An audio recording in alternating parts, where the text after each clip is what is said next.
Take it away, Sluggo.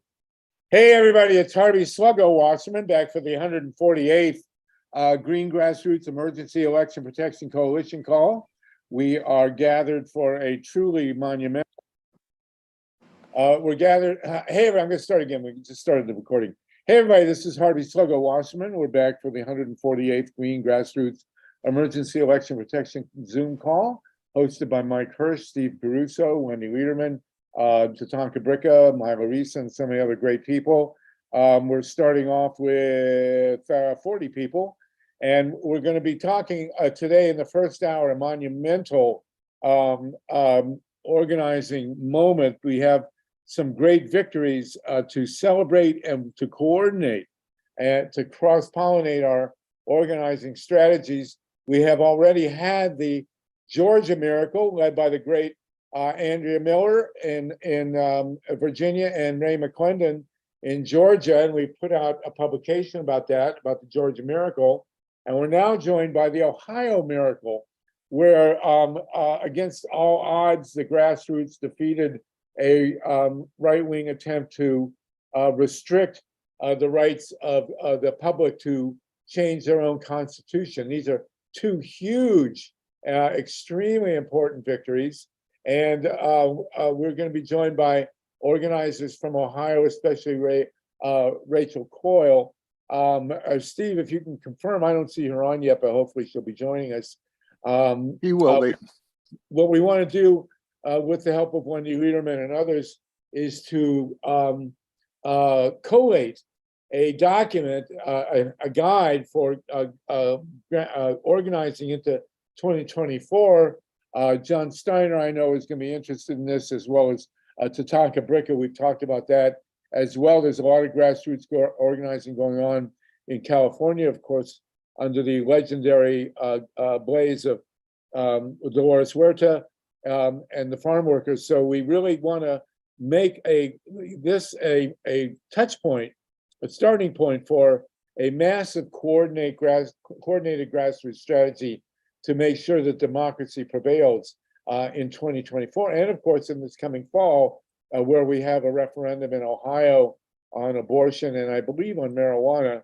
I can never remember for some reason when those marijuana referendums are happening, but nonetheless, I want to go to Ray McClendon and then to Andrea Miller in Georgia. I see we're joined by the great Anna Georgie in Western Mass. Hi, Anna. Ray, you have just started a new organization, and I want to go to Andrea to talk about the kinds of grassroots strategies we're going to be putting in place in the upcoming campaigns for control of the Congress, the presidency, and also, you know, at this point in time, some very important referenda on women's rights, pot, and so on. So, Ray, can you give us a clue as to what your latest moves have been? And then we'll go to Andrea. Sure. Thank you, Sluggo. I'm pleased to announce that I, along with several of the folks that worked at the Atlanta NAACP, as well as the state conference of the NAACP, have stepped down from that organization to start a new 501c3 called Communities United for Justice. The purpose of this organization will be to not only continue, but to expand the work that we started with Team Unity, with the great work that Andrea Miller has done at Center for Common Ground, in order to be much more, to coordinate more effectively and efficiently, collaborate more effectively and efficiently, not only in Georgia, but also across other battleground states where with the good work that Andrea has done, we've identified those states that either have close to a majority or in some states an absolute majority of BIPOC voters.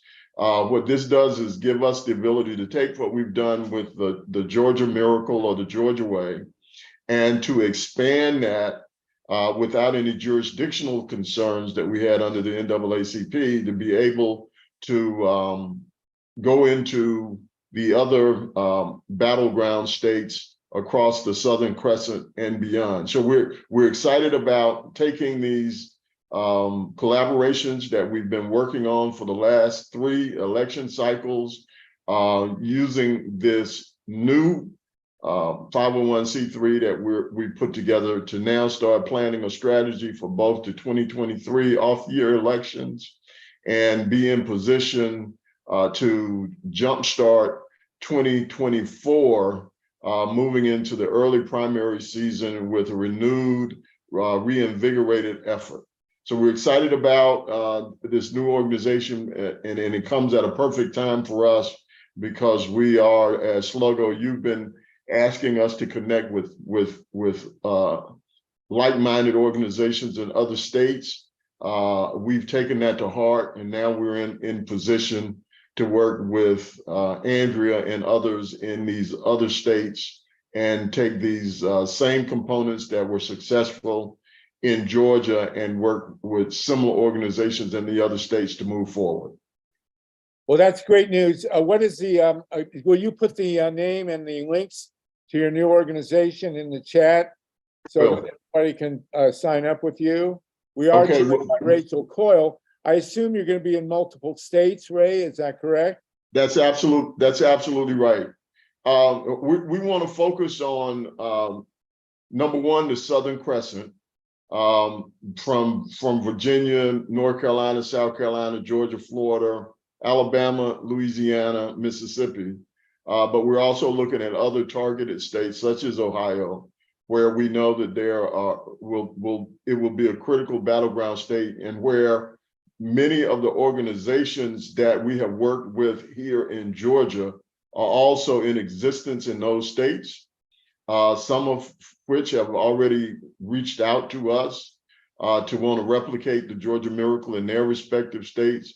And those organizations, as an example, in virtually every battleground state, there is the Divine Nine organizations are already operating.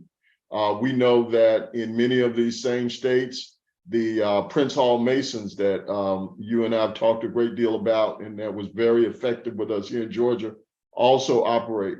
So many of the organizations that we have proven to be solid grassroots organizations that can be effective in Georgia, also in these other states. So we're planning to take the same expertise into those states to help them organize in a similar fashion.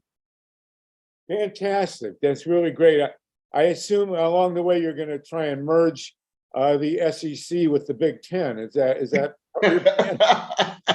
No, that's way above my pay grade. So I'll leave that to you, Sluggo. Okay.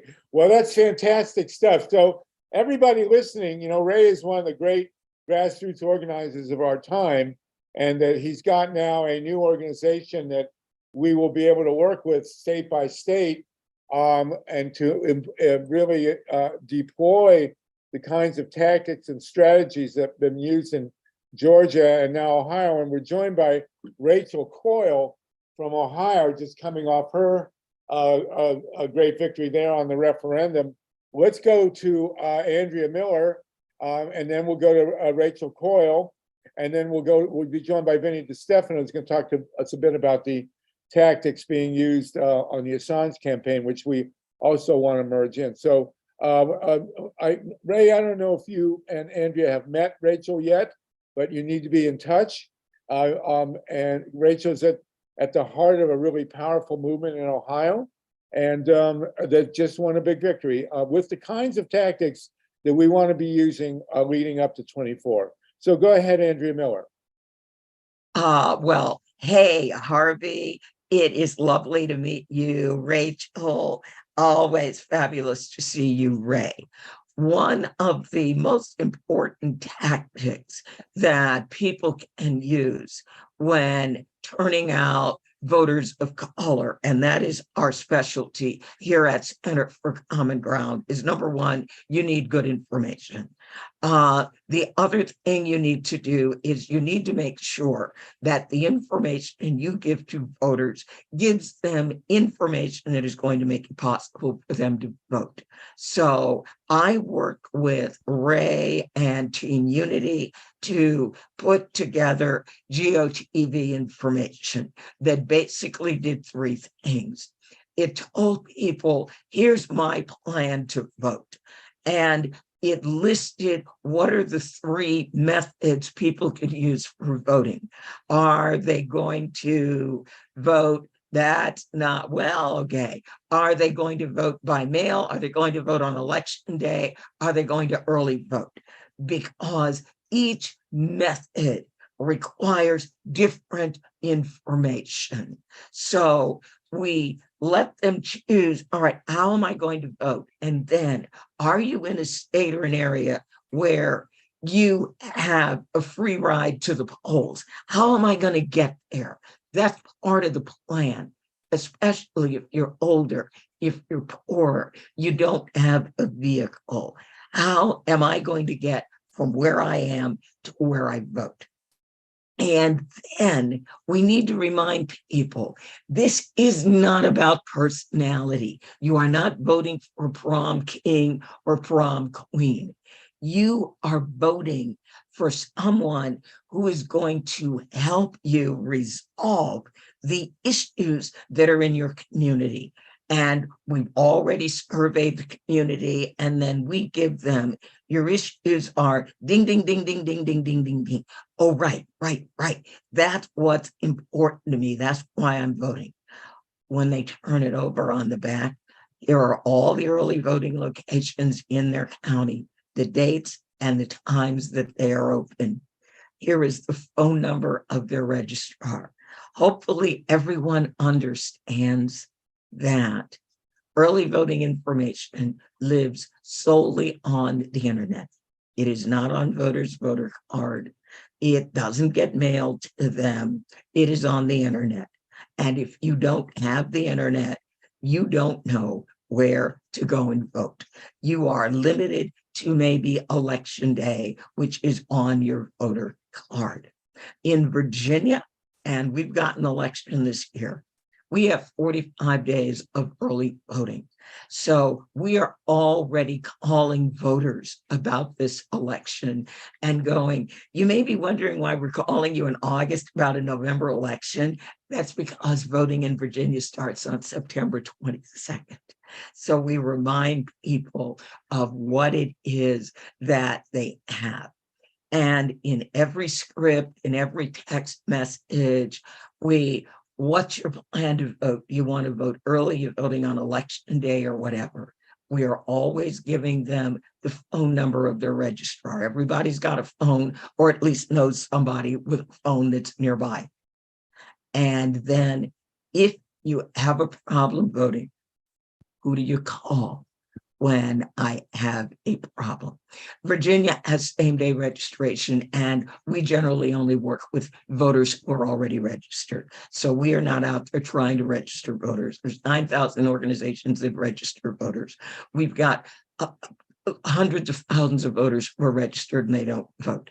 And in many states, if they are 0 for 3, if we don't get them to vote in this election, they're going to get dumped from the rolls. So we work with getting voters out to vote so we can at least start that clock running again and they don't get kicked off the rolls. And Andrea and Ray, of course, have an incredible depth of knowledge of the kind of organizing that we need to do going forward.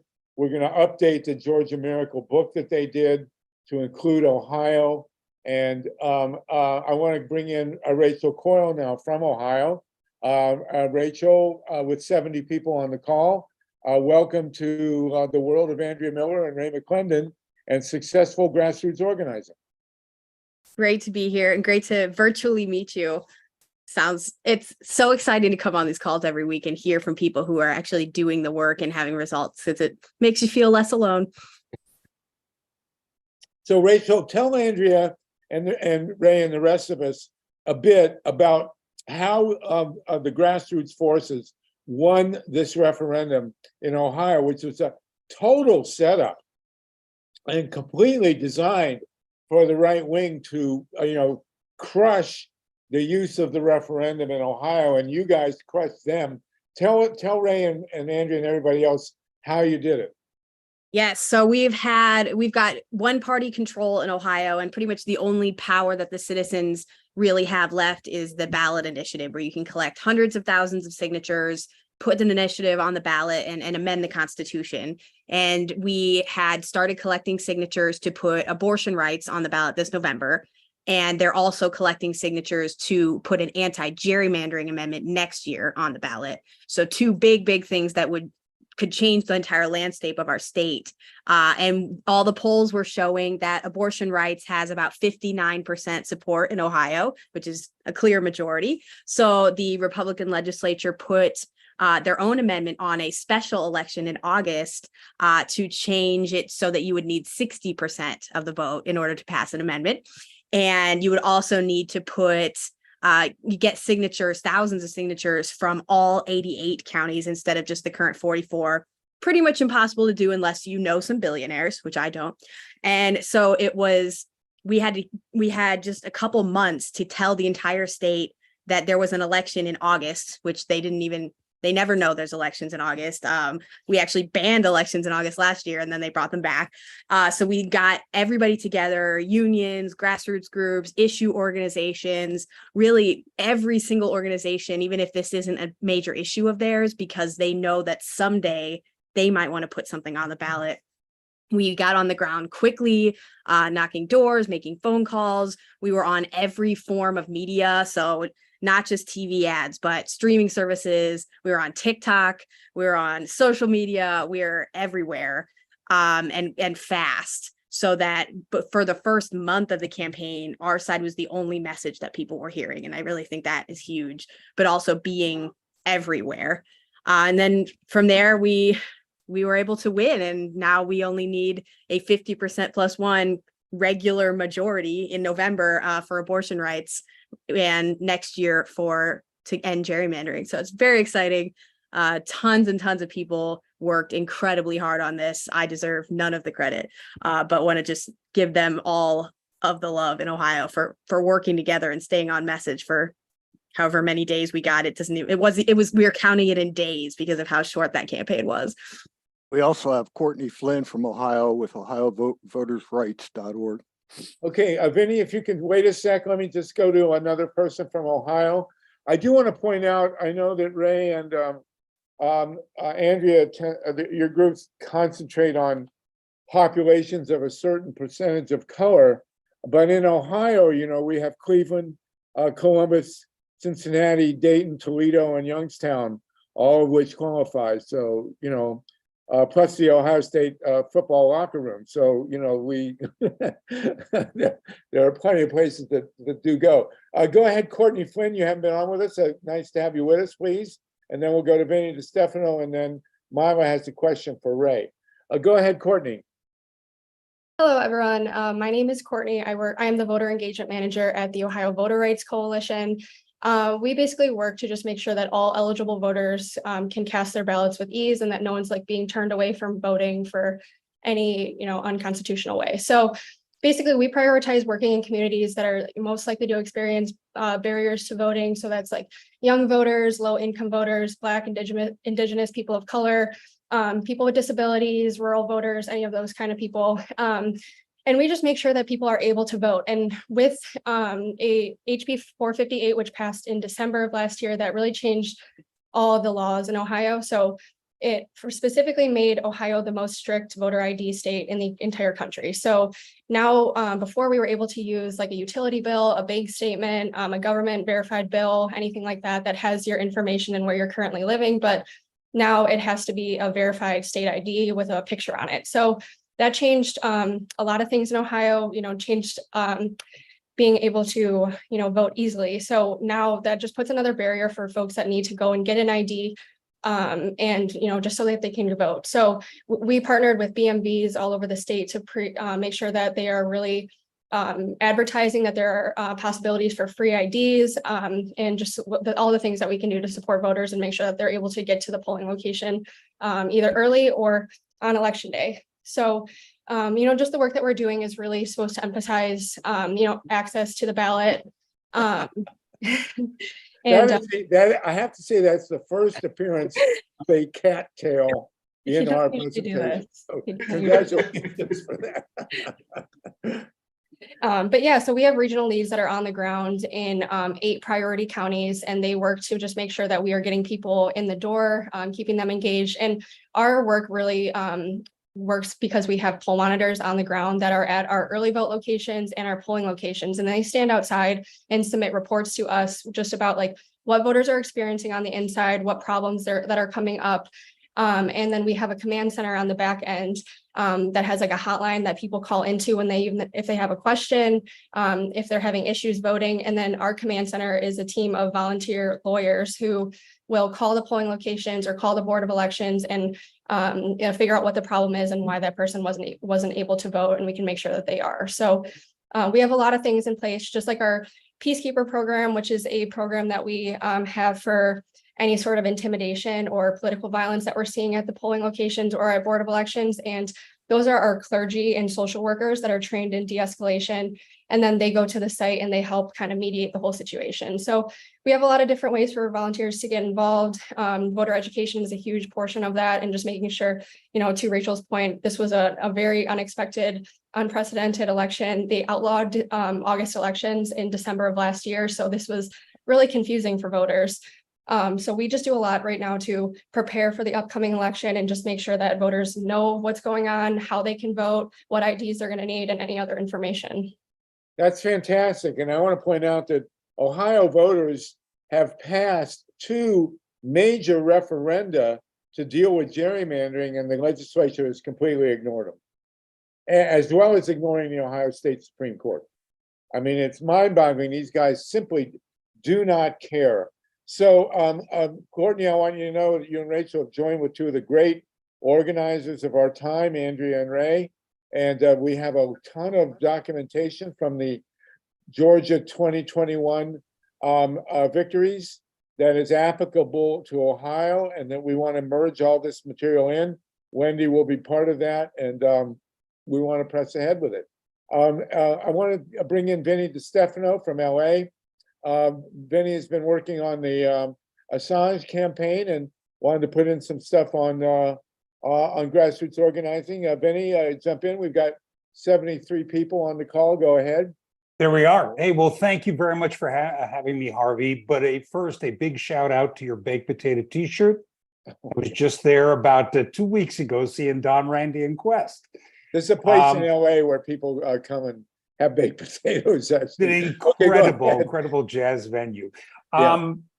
First and foremost, just to give you an update of where we sit with Julian. On October 2nd, the British court will reconvene. They had put an appeal together to have the charges dropped. It was an over 100-page appeal. One of those 3 judges issued a denial of that appeal with a simple 3-page document. And I kid you not, he said, part of the reason for the denial was that there was too much stuff on the 100-page appeal. He really, it was a cavalier statement. Now, the other 2 judges have to take and rule as well. And based on previous experience, more than likely, they're going to fine for the prosecution. And yet that is not the end of it. There is one more step, and that's the European Court of Human Rights, which you can appeal to. But the British courts and the US government have no reason to abide by that standing. But it could mean that Julian could get a chance at another hearing, but he will have to stay incarcerated until his case is settled. There is one option that is being considered right now. It's something called the Alford plea. A gentleman named David Hicks was working as a reporter in Afghanistan. He was captured on the field. He was put in Guantanamo for 5 years. He fought his case ultimately successfully, but he was able to get out of Guantanamo taking advantage of this plea. It's a rather twisted form of logic. It says you can, yes? Yeah, go ahead.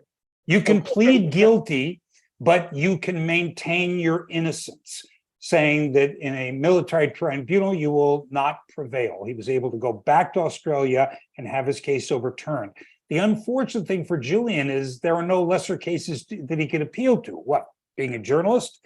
So, but it is an option that is on the table. Until that time, we are organizing our grassroots troops, which is about what this call is about, for X Day. That will be the day he is extradited. We're calling for mass demonstrations. What we've done to take and prepare and till the soil for those max actions is reaching out to hundreds of people across the country. Most recently, we did a banner drop with people across the country on Julian's birthday. We shipped, no cost, almost 200 banners out to people across the country that said, journalism is not a crime, free Assange, and asked them to take and drop them anywhere they could, on freeways, in parks, in buildings. Most importantly, to get to sporting events, baseball, football games, soccer games, and have that unfurled so it can be seen across the country. Because unfortunately, the primary stance of the media when it comes to Julian, unless it is international media, is to ignore him. So we have to find guerrilla ways to get his story in front of the populace. And the way we do that at Assange Defense is a hands-on approach. We call, we talk to each and every one of them. You can see one of the banners there. We have hundreds of these across the country. And that banner is a massive one. And we made them so that they could be used over and over and over again. I reached out to each and every one of the people personally that had those banners. And I told them, don't wait for us. Put them up, drop them anywhere you can, as often as you can. And again, do it at places where you're going to get the greatest amount of traction and forced press, even if the press won't pay attention to you. Well, that's a great strategy that we can employ. I don't know, Andrea and Ray, if you've been doing that. I don't know if it was done in Ohio, but I haven't participated in a banner drop like that. How successful do you believe it's been, Vinny? So far, it's been incredibly successful. We had more than 150 people register. Actually, we had many more than that, but that's when we ran out of banners. We had people from across the world that wanted to take part in this, but for cost reasons, we couldn't ship the banners. So I shipped a high quality PDF. And so I would say it was very successful. We had, as I said, somewhere in the neighborhood of 150 people that actually registered. And we have thousands of pictures have come back from that action. Now, there were three reasons for doing this. One, get the message out. Journalism is not a crime. The second thing was to put something in our activists' hands that ties them to us in places where we didn't have chapters, so they can form chapters of their own or work in coalition with the other chapters, and giving them something to do on an ongoing basis so they can feel connected to the case. And then, of course, the personal touch of reaching out to every individual and thanking them specifically for their activism, to encourage them to continue doing it and to encourage other people to do likewise. Vinny, if I can interrupt. Please do. One of the women, Tekla, was 88 years old that got that banner and got that organized. 88. God bless. She actually emailed me just the other day. I have spoken to her directly, and she sent me a message with a picture showing that. She's incredible. So Andrea, and thank you for that, Vinny. Fantastic. Andrea, Ray, Courtney, Rachel, I don't know if you've used that tactic of a banner drop. We certainly have a lot to learn in terms of grassroots organizing from the Assange campaign. And of course, we're all praying in the near term that they let this guy go. I wish they'd have an event and let Julian Assange and Leonard Peltier go simultaneously somewhere. We need to bring in, of course, the Peltier organization, which has been working for so many years to get Leonard out. But this is great stuff, Vinny. Is there anything you want to add real quick before? Well, you know what? The image that is right behind me, Mr. Julian Assange, prisoner A9379AY in Belmarsh Prison. You can write to him. Simply take a screenshot of my picture right up there and write to Julian and let him know he's not forgotten. Whether it was the Hands Around Parliament that I took part in, or even our banner drops, Stella makes certain he knows about it. Every action we take makes and sheds a little light in his 10 by 10 foot cell in the British equivalent of Guantanamo Bay. Well, great work, Benny. Great, thank you so much. So we want to acknowledge Wendy is taking notes on this, and we're going to have a sort of an encyclopedia of all the different strategies and tactics that people are doing for referenda, for freeing Assange, for freeing Leonard Peltier, and we want to have a real comprehensive handbook going forward into 24 so that we can somehow preserve our democracy.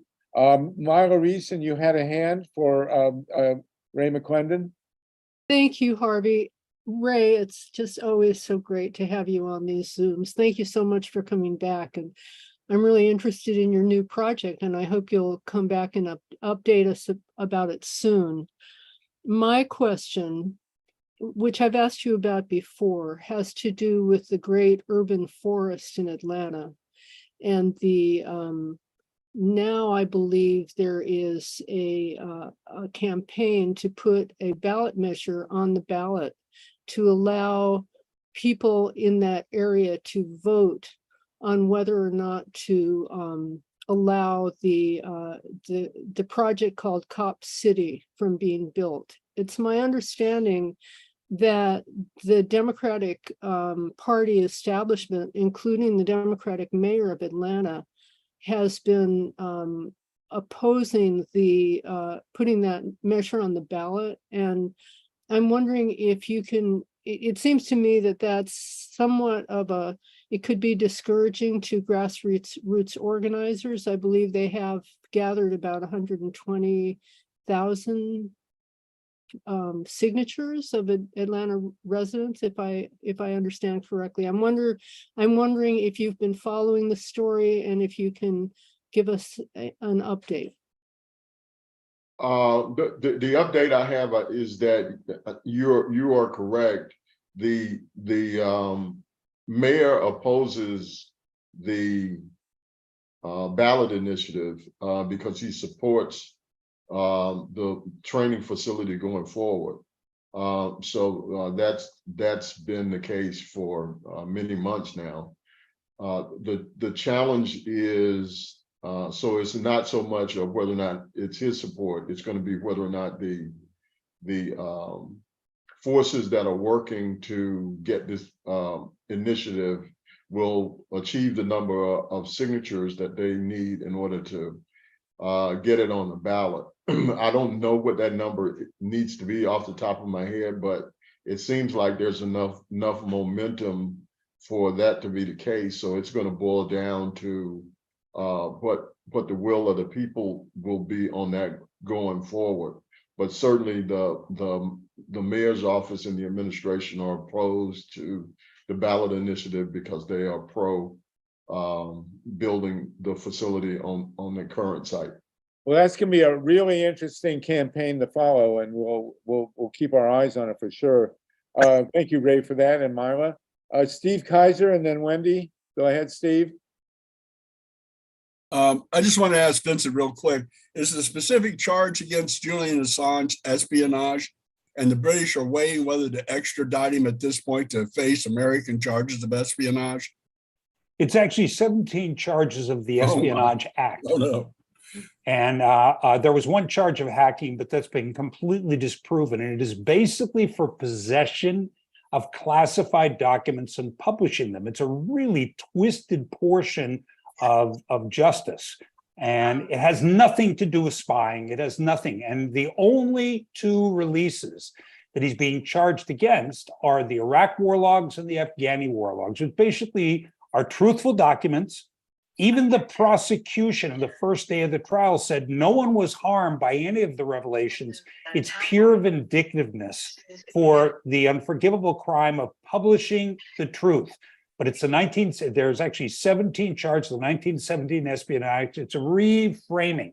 The Pompeo indictments were simply restating the same thing 17 different ways. I want to point out that the Espionage Act of 1917 was used against Eugene V. Debs, Yes. the socialist candidate for president, who was prosecuted for giving a speech against World War I, American participation in World War I, 3 months before the armistice. And they convicted him and put him in jail for a 10-year sentence, which was commuted by Warren G. Harding, of all people. actually brought Eugene V. Debs from a cell, a federal jail cell in Atlanta, straight to the White House. He's the only guy that we know of who went straight from the from a federal prison cell to the Oval Office, kind of the reverse track. We hope Donald Trump to take. I might add Harvey, one. you're muted.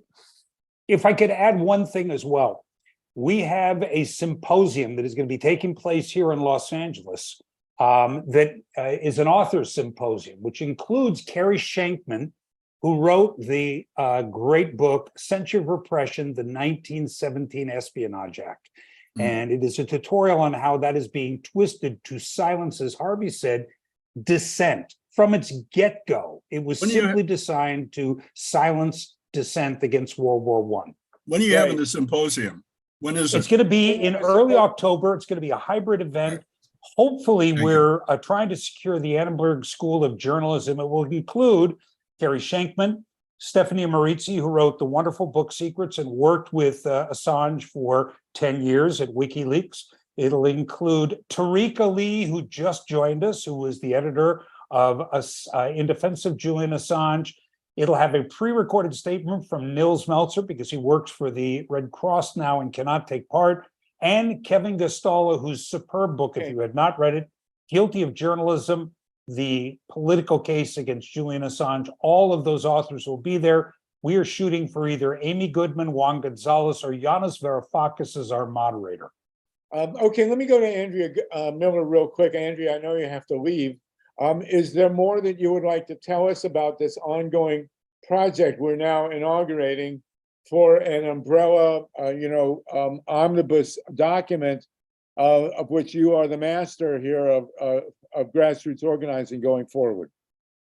Well, the only thing I'm going to add is there are just so many elections that are always going on. So Virginia, our entire General Assembly is up for election this November. Early voting starts September 22nd. Virginia, we are the last southern state where abortion is still safe and legal up to 26 weeks. So every single election, literally this year going forward, is very, very important.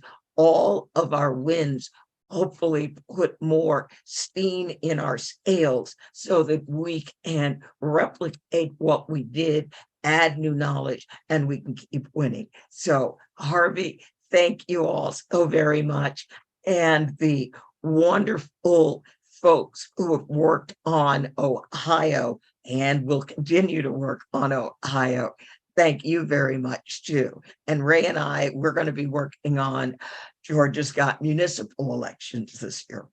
Well, Andrea, we are hoping that you and Ray will be mentoring the good folks from Ohio, and that we can really join together with a unified understanding of what it takes to win grassroots elections. The three big issues coming up on referenda in Ohio and elsewhere are gerrymandering, women's rights, and marijuana.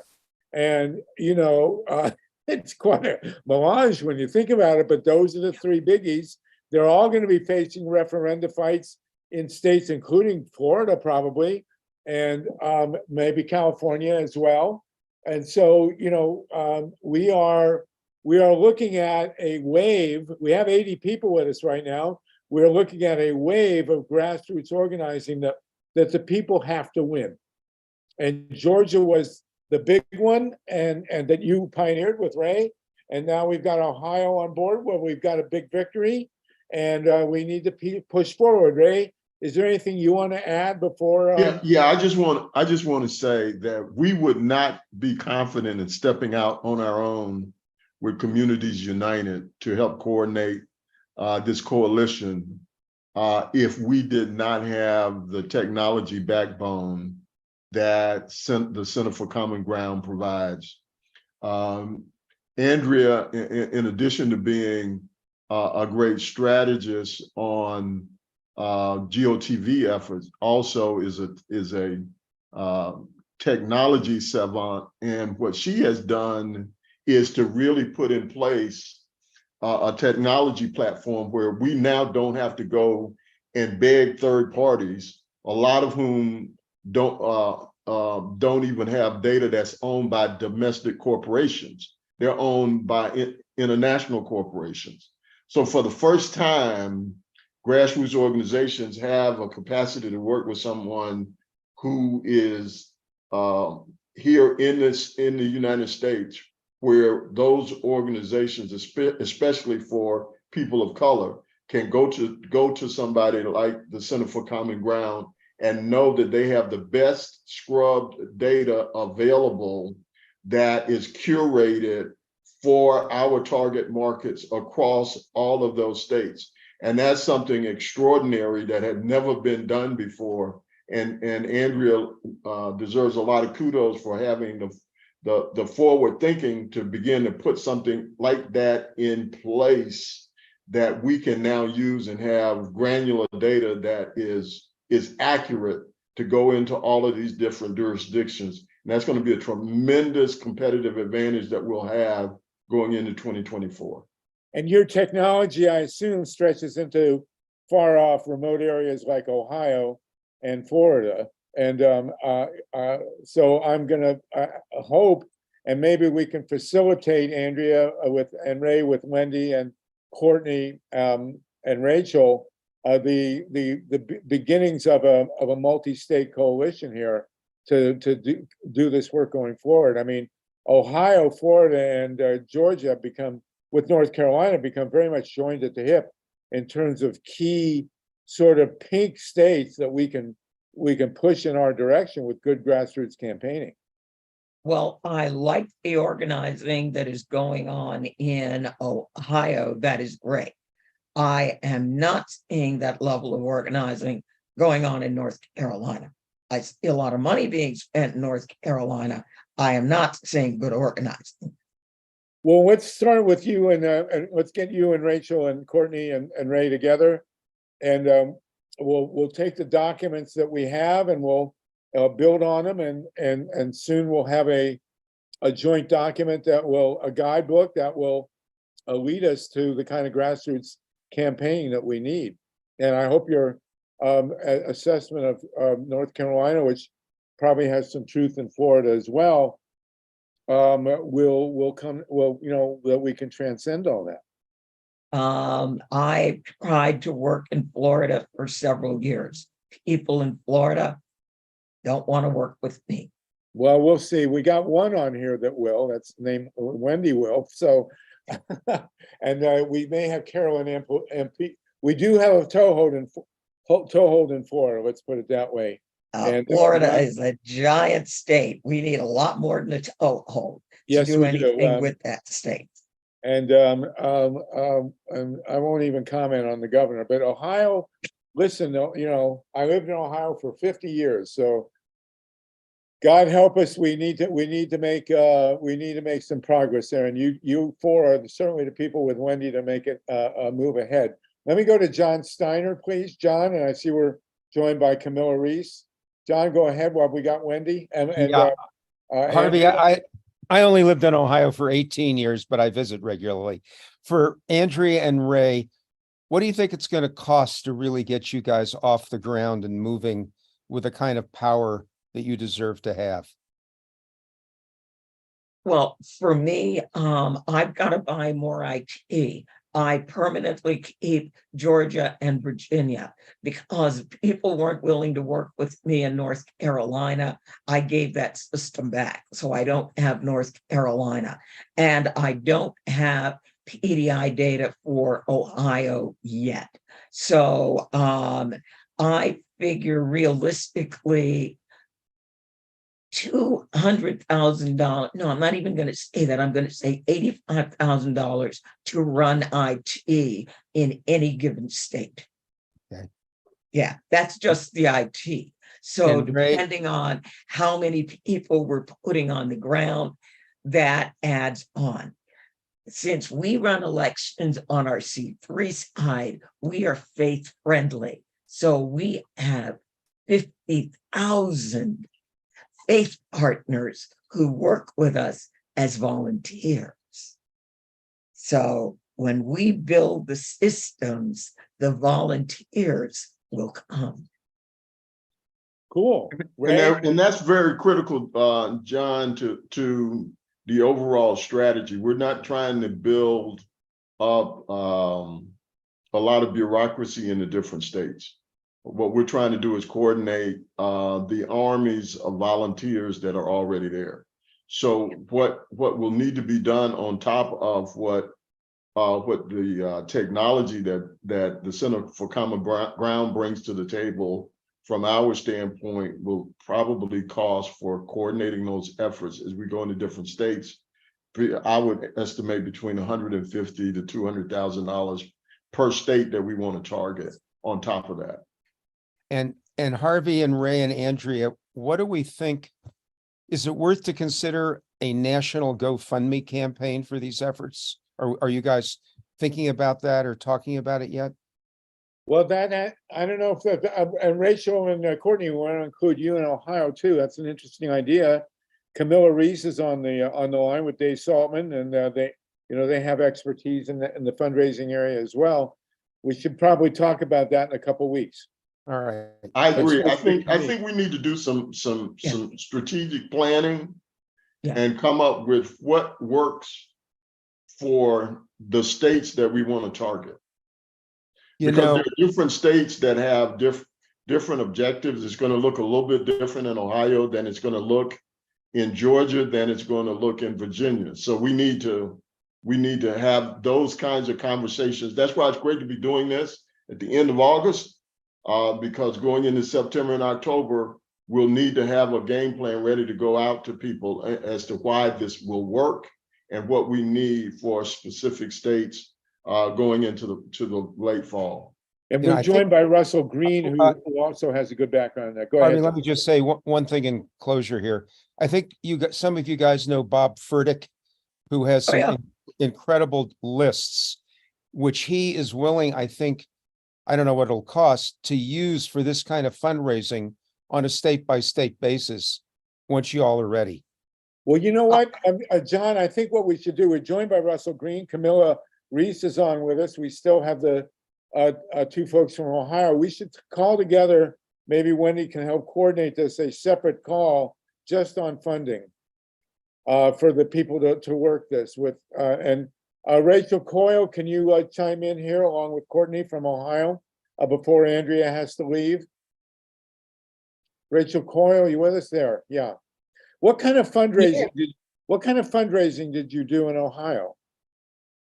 I was not part of the fundraising, but it was, I mean, I am not going to comment on it actually, because I don't want to make things up. Okay. All right. I don't know. Courtney, did you have anything to do with the fundraising in Ohio?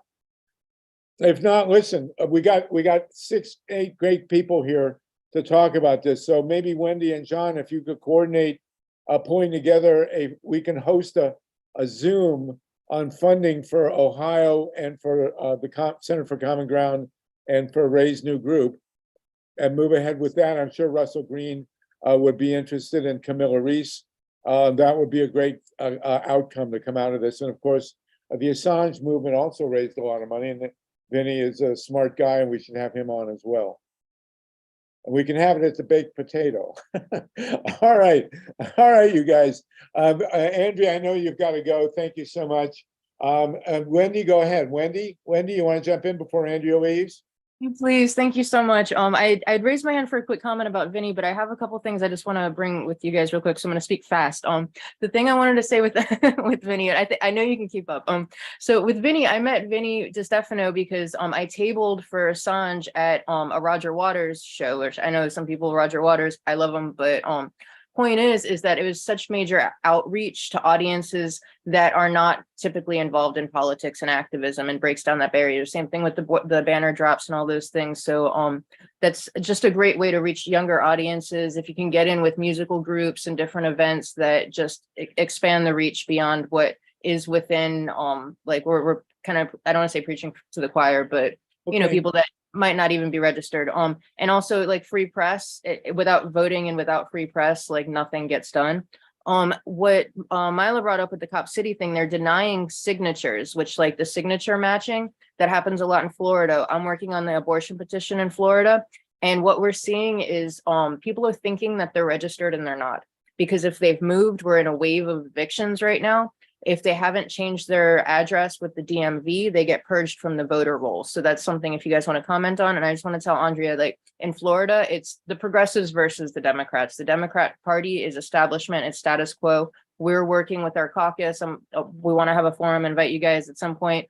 But they're doing a campaign now called Bring It Home Florida. My friend was going to come on, but she has COVID now. They're going door to door with canvassing packets. And she's okay. She's a tough girl, but they're going door to door with canvassing packets where you can register to vote. It has all the petitions that are going around. We have abortion, marijuana, and the right to clean water. And then it has a questionnaire for people about what they want to know about progressivism, what they want to know about the issues. And then it kind of takes away the mysticism and the taboo of what people think progressives are, because we've been labeled as socialists and all that. And it really helps bridge the communication gaps. So anyway, thank you so much. Thank you. That's something to add to the pile. Andrea, it's been great to have you.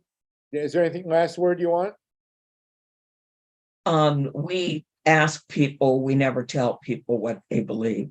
We're a little different. We survey, and again, we are working with the non-white community, predominantly Black folks. So everything for us is, what are your pain points? What's important to you? We don't have those conversations, or Democrat, socialist. I've never had that come up in a conversation, and would be absolutely surprised if it did. So again, different populations. We are working with a population that the party doesn't try to turn out, the campaigns don't try to turn out.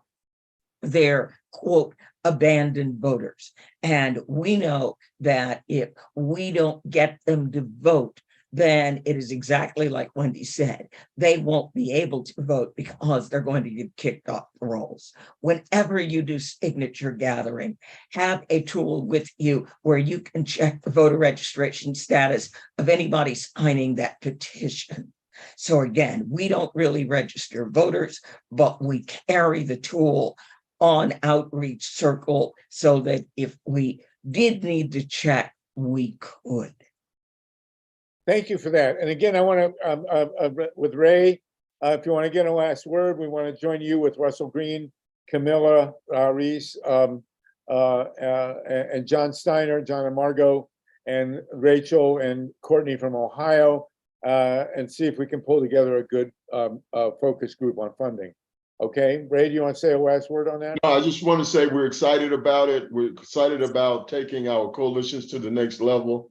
The existential threat against democracy is only increasing, which means that, and the battle now is no longer in DC, it is in local school boards, local election boards, and therefore we've got to be on the ground just as strong, and these coalitions will help us do that. So we thank you for bringing attention to this, and we'll be ready to do battle going into the fall.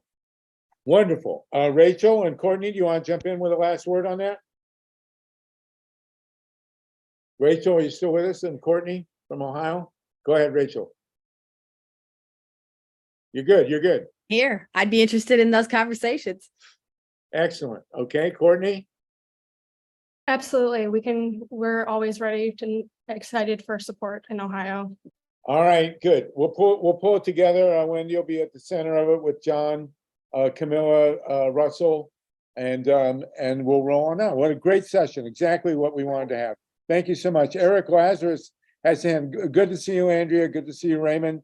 Courtney, Rachel, we're really honored to have you with us. Thank you so much. Eric Lazarus, did you want to jump in? We're going to get to the top of the hour here in 6 minutes.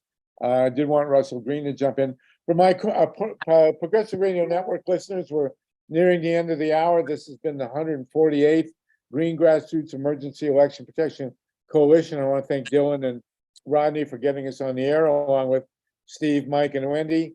And if you want to join the rest of the conversation, second hour, we're going to have Steve Donziger and talk about Ecuador and nuclear power and other things, go to www.grassrootsep.org. Grassrootsep.org to link into the second hour of our conversation. Okay, but thanks for being with us so far. Okay, we appreciate it. Vinny DiStefano, thank you so much, and I'll see you at the baked potato. Eric Lazarus, go ahead. Very quick, we have a wonderful climate march coming up in New York City. It's part of Climate Week. It's September 17th. People who represent organizations, please get in touch with me, Eric at actionthisday.eco or atd.eco. I'll put it in the chat. But September 17th. Oh, thank you. Yes, awesome. We're trying to make it a very big march. There's important things going on in the UN right thereafter. So please connect. Also, it looks like I'm going to get to work on curriculum materials about effective advocacy around climate. So teaching teachers what to teach kids. Anyone who wants to be an advisor or in any way contribute, please also Eric at ATD is an actionthisday.eco. Thanks so much. Okay, thank you, Eric. Russell Green, if you're on with us now, I think you were. I think you're involved with this march on the 17th. Is that correct, Russell Green? Yes. Eric, that was a great update. I'll just build on it a little bit. And I would like to talk to you about curriculum. I have some connections to that too that you probably are already in touch with, but I will follow up with you on that. Sluggo, good to see you. And likewise. I appreciate the invitation. I'm sorry I missed the previous segment. It seemed like it was really excellent, and I'll look for the recording. And I'll look for the follow-up call that we're going to have. I am just here again to update on the march. PDA is one of the coalition partners in organizing the march. And what Eric just shared there for you is with the platform. I'm going to put some links in slowly. I'm just going to very quickly go through it. Many of you have been on the PDA calls. I was lucky enough to be able to share an overview of this on this call, I think 2 weeks ago. But very quickly, just to contextualize what Eric said, why are we marching? What is the reason for this particular march, the timing of it, etc. Quickly, I'll just say that, as you all know, we are in a devastating sort of moment in the history of civilization where we need to act at a scale that is unprecedented. And what we're aiming to do is sort of segment that off into this first piece, which is to get President Biden to declare a climate emergency. And there's many pieces of authority that unleashes by declaring a climate emergency using the National Emergencies Act. There is a whole vast of executive authority and statutes that become available to the president to use to the extent that he could phase us off of fossil fuels. So that has been a big focus of PDAs. It's been my work for the last decade, is to try to move us into emergency mode. Because we have an ally in United Nations Secretary General Guterres, he, in advance of the Conference of Parties 28, COP28 is in November, December of this year, 28th Conference of Parties, for those of you who don't know, the reason we have the 28th is because the first 27 have failed. We have attempted to try to address the climate emergency, and we're having the 28th Conference of Parties with emissions still going up. And us beginning to experience even just the earliest stages of climate breakdown. And we're at 1.1, nearing 1.2 degrees, trying to stay below 1.5 and well below 2.0, which are IPCC recommendations, which is a consensus-based international group. So it's a conservative number to begin with. Many people would tell you we're already going past 2 degrees regardless of what we do. But I don't take that position. I take the position that we should do everything we can as soon as we can. And so we're attempting to get President Biden to declare a climate emergency to meet Secretary General Guterres' challenge in advance of the Conference of Parties in New York on the 19th and 20th of September. It's called the Climate Ambition Summit. And what we're aiming to do then is to add to that Ambition Summit focus and support for President Biden, pressure for Biden, pick your adjective, it's both, and show him that the American people are demanding and supporting a climate emergency declaration and for him to phase us off of fossil fuels. So all of that to say, if you're, this is interesting. The screen sort of echoes what I'm saying. I have nothing to do with that, but somebody is sharing that screen. The point of this is PDA is organizing, so you can join us. I'll put that link in a second, and you'll begin to learn more about all the different ways you can participate. If you can't make the march in New York, there's going to be marches throughout the country that you could join. If you live near New York, be there. PDA will have a hub. I'll be there. Alan Minsky will be there. Dr. Paul Seitz will be there. We would love for you to join us. We have a special call organizing that. If you have time and you want to help us, we're trying to gather signatures for a pledge of support for people who want to say to their, elected officials want to sign a pledge. We're going to use our citizen activism where we have opportunities to get people to sign on. I'll share that as well. It's basically a legislator, a city council person, a supervisor saying, we support this march. You can help like that. So there's many, many different ways.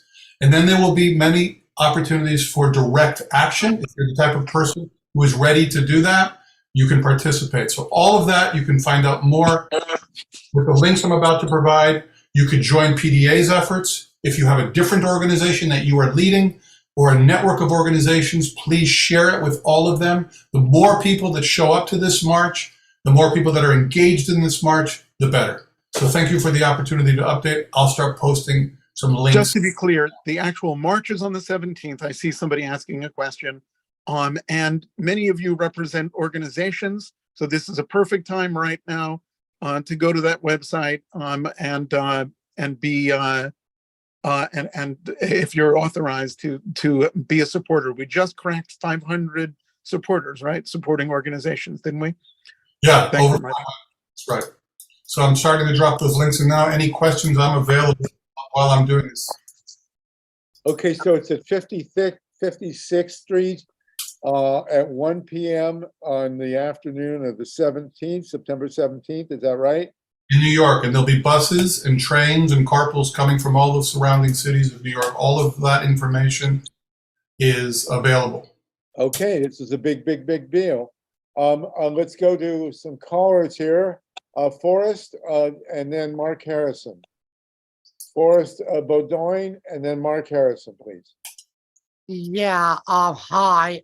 I would think to go back one topic away from this one, because I have been like onto Ohio and Florida a little bit, because what's going on down there is that we need to stop DeSantis, which is what we need to actually stop, and he has been a little bit of a freak show. So what's happening in Florida and Ohio, we need to advocate for those states. Okay, thank you very much, Forrest. We appreciate it. Thank you for chiming in. Mark Harrison. Mark Harrison. I'm trying to get on. Hi. This is I've been on a number of PDA calls, but this is the first time I've been on this PDA call. So my questions go back to the earlier part of the conversation. Who is following voter registrations? I have been told that in Pennsylvania, Republicans have cut back, have gotten, Democrats had a 800,000 registration lead.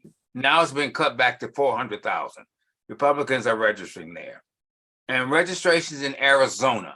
I'm also told, what's that county where they had the big fight in Arizona? Anyway, Republicans are doing voter registration. So I just want to find out. Yeah, man, what are we doing when it comes to voter registration ourselves now? That's just the question I had. Does anybody want to answer that? Wendy, I just got a note from Steve Donziger. You need to call him. See if we can get him in, dial him in. He's texting me. Something's wrong with the link, I think. I'm like sending it, and I'm trying to get it to him again. I've sent it a few times, and a couple people. Send him a phone number that he can call if you've got it, please. All right, I'll see what I can do. Thanks. Okay. Mark, I don't know directly who is working on voter registration nationwide. But we need to have you. Where are you exactly, Mark? Mark Harrison, where are you? I'm in Maryland. So I was just asking because I was just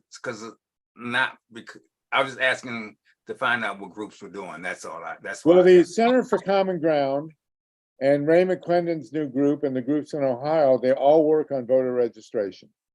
Okay. And there are probably central groups elsewhere, certainly in Maryland, that are working on voter registration as well. The NAACP does that, and Jesse Jackson's organizations have worked on voter registration in the past as well. Well, I was just interested because those are the key swing states. Arizona and Pennsylvania are still swing states. By the way, Russell, I did pass out literature at the March on Washington on September 17th event. And it was announced from the stage about the need for a climate emergency. So I just want you to know that. Okay, that's all. I was just putting a point of information. It doesn't have to be answered now, but I just think we need to be aware that the Republicans are putting emphasis on voter registration. And we just need to be aware of that. That's all I'm raising. Okay, thank you for that, Mark. Wendy, if you can text Steve Donziger the phone number to call in, that would be great. Okay. I'm trying to find the I just sent the meeting ID. I'm looking for the passcode, so I'm working on it right now. Usually there's a one-stop phone number that you can call into a Zoom. I'm looking for it. I'm finding Steve it. Caruso, if you can text into Steve Donziger the one-stop phone number to get him on the Zoom call, that would be great. Steve Caruso, maybe Wendy, if you'll text Steve also the phone number of Donziger, that would be great. Justin, I'm sorry, Myla, and then Justin. Myla Reeson, and then Justin LeBlanc. Thanks, Harvey. Sometimes that hand doesn't really show up well in the yellow with the yellow background. Right. And it's just always such a pleasure to see our great climate leader, Russell Green, here with us. My friend Nancy Naparco was telling me that she was just on a PDA call that you were leading, Russell. And I think I'd really like to know how to sign up for those Zoom calls that you lead. I'd be very interested in joining in. And in a recent conversation on the PDA Zoom, I talked about how the nuclear power industry and nuclear power proponents have really successfully campaigned to decouple fossil fuels from nuclear power, and have convinced many esteemed climate leaders into advocating for continued use of nuclear power. And I'm wondering whether in this particular action that you're taking, whether in the documents talking about the need to end fossil fuel and to declare a climate emergency, whether PDA has also taken and articulated a firm stand against using nuclear power to address our climate emergency. And just one other little detail, and that is, I reminded you before that back in November, President Biden allocated 1.2, I believe, a little over $1 billion to PG&E to continue running the embrittled and decrepit Diablo nuclear power plant in California. And he took that money from a pot of money that had been put aside by Congress to address the climate emergency. And my fear is that any legislation that does not prevent him from, again, using those emergency powers to fund nuclear power could be extremely problematic. So I hope you followed that. I think that was a little bit of a word salad, but I hope I got my point across. was no word salad at all. Lucid. I did put the sign up sheet, and I'll put it here again. But in terms of what you just named, you know that I'm completely in alignment. We were not, PDA was not part of the initial organizing of this event, but we are now involved in every way. And I will continue to make sure that point of distinction becomes very, very high profile in our conversations.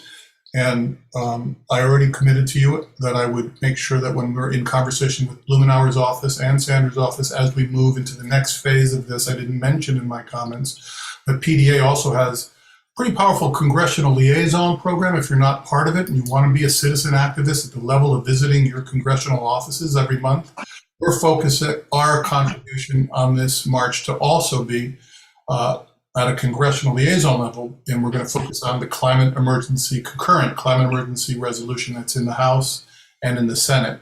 And you had asked that we ensure that that focus on excluding the nuclear energy is explicit, and I will follow up as I promised on that. So I really appreciate you continue to be the point of focus and stand for this, rise for this, and I will join you in that effort. So thank you.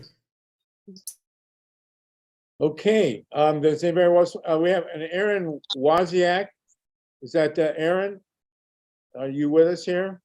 Yeah, that's the Teamsters guy I was telling you about, Harvey. I'm glad. Good. Okay. Well, Carolina could make let's it. talk to Aaron. Well, And I think I'm sorry to interrupt, but I think Donziger just said he's here. He said he's here and muted. He is. Okay, He is cool. here. Donziger is here. Okay, Aaron, do you want to get in a minute or two, and then we'll go straight to Steve Donziger? Actually, as a fellow attorney, I'd rather yield the floor to my brother Donziger. Well, as a fellow attorney, you know that he's going to want to talk for a bit. Give us a minute on your union activism. By the way, next week is Labor Day. We will not meet next week, but we will meet the week after. So 2 weeks from today, we will be back again to talk about all these great issues. We still have 70 people with us. Aaron, just give us a quick taste of what you do. We'll have you back on after Steve and 2 weeks from today.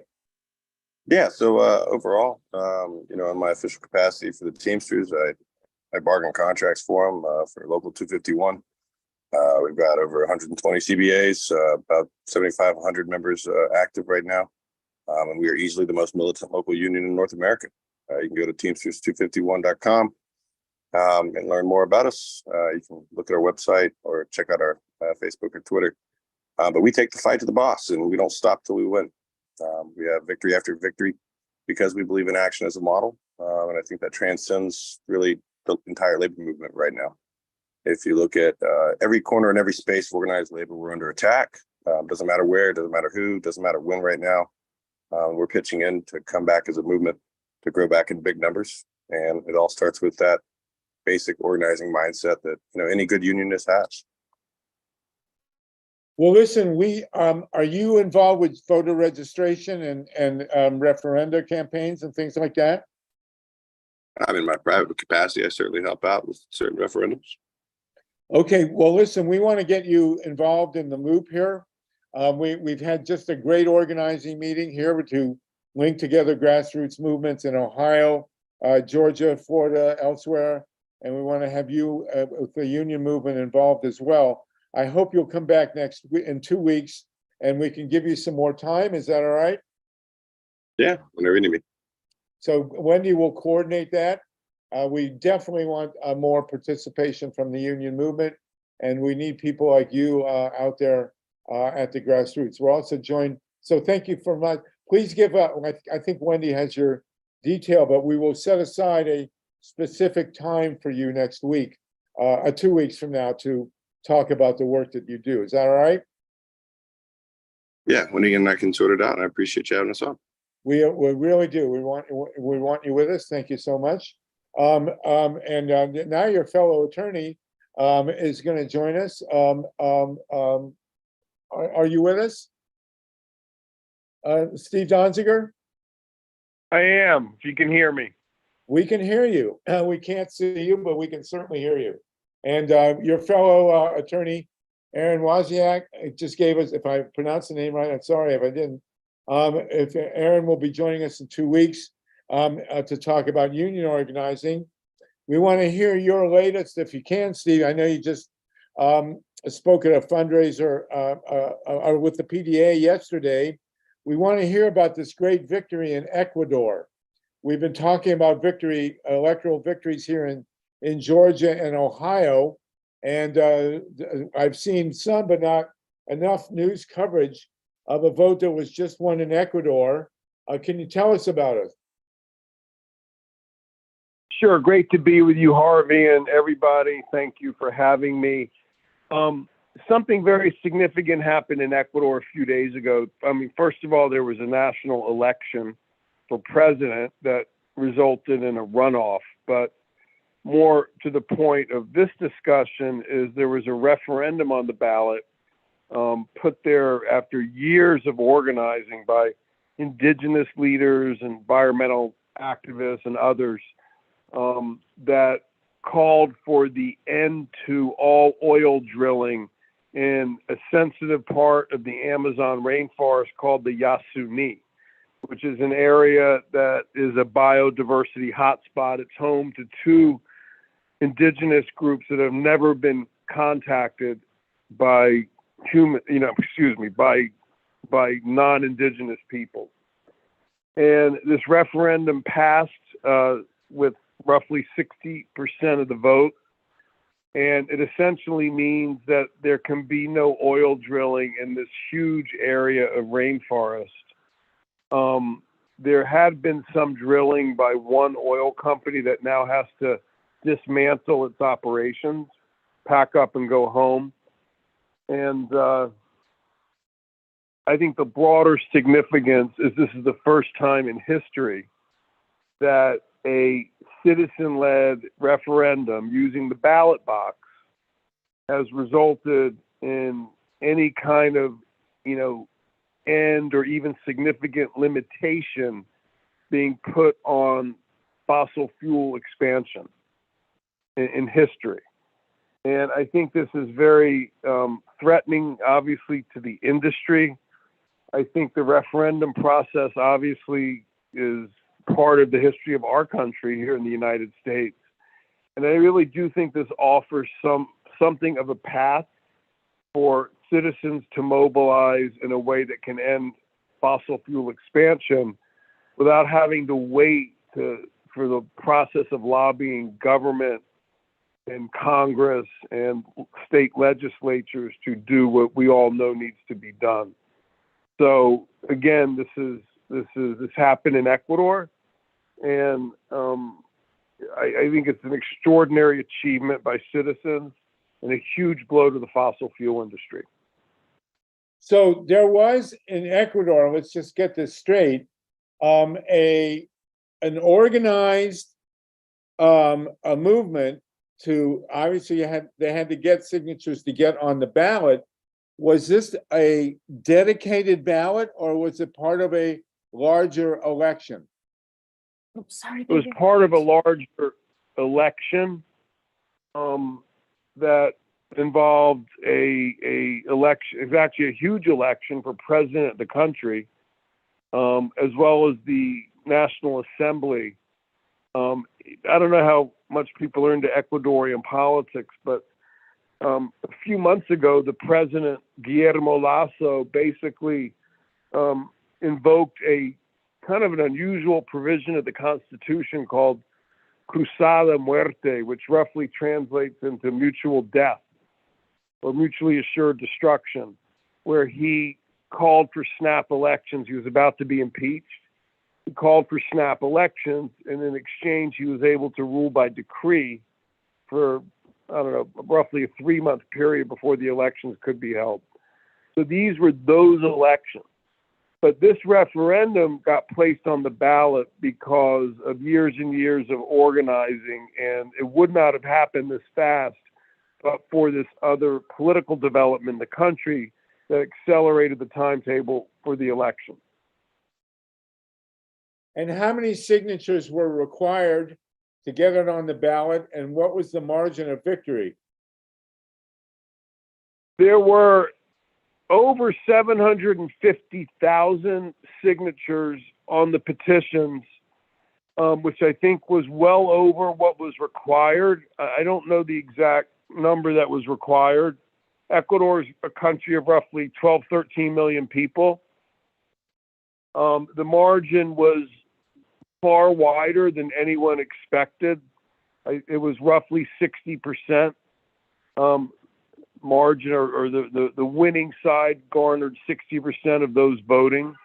So again, it was a resounding success. I think it sort of reflects the fact that people in Ecuador have come to the realization that all this oil development, of course, is something I'm intimately familiar with because Chevron operated down there for decades and essentially wrecked a good part of the Amazon by dumping toxic oil waste and, you know, causing huge rates of cancer and other damage that they never paid to clean up. People have come, I think, to a broad understanding that the development or oil development at this point in Ecuador, particularly in the Amazon, in these sensitive biodiverse areas, is not worth it. It's based, whatever revenue it produces is not worth the environmental cost and the other kinds of damages done to indigenous peoples and others. So I think it represents a very significant message from the people of an oil producing nation that they want to shift course. And I've never seen this kind of manifestation of that sentiment. You know, obviously it exists. I think the climate movement is growing all over the place, including in this country.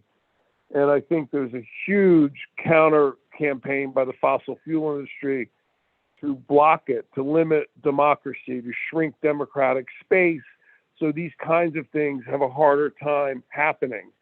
So I think that we're going to see a real battle, even a war between, you know, campaigns to use democratic space, political space, and efforts by industry to shrink that space as a way to block this type of citizen action that would, you know, diminish the profits of the most profitable industry on the planet. So, you know, again, this is very significant, but it's an ongoing tension. And I think we all need to be aware in this country in particular that we do need to protect our space. We do need to protect our very fragile democracy. So the type of advocacy that we need on any social justice issue, but particularly the climate issue, can happen. Well, I'm going to assume that the oil industry is going to appeal this decision. What does the legal minefield look like going forward? I'm not an expert. The decision is binding. It, at least in theory, cannot be undone. I think you're right to assume the industry will use whatever tools it can to try to undo it. You know, I worked in Ecuador as a lawyer on the Chevron case for many years. The level of subterfuge used by these companies is extensive and dangerous. I'm not sure what they're going to try to do, but they will try to do something. And I think it's very important that all of us be vigilant and support the people of Ecuador to make sure that the gains of this vote are actually implemented in practice. What's been the reaction of the other countries in the Amazon? I read that Lula of Brazil was very supportive of this decision. Is that true? Yes. So it really obviously depends on who's reacting. You know, on the progressive governments are liking it. Some of the other governments are wary of it.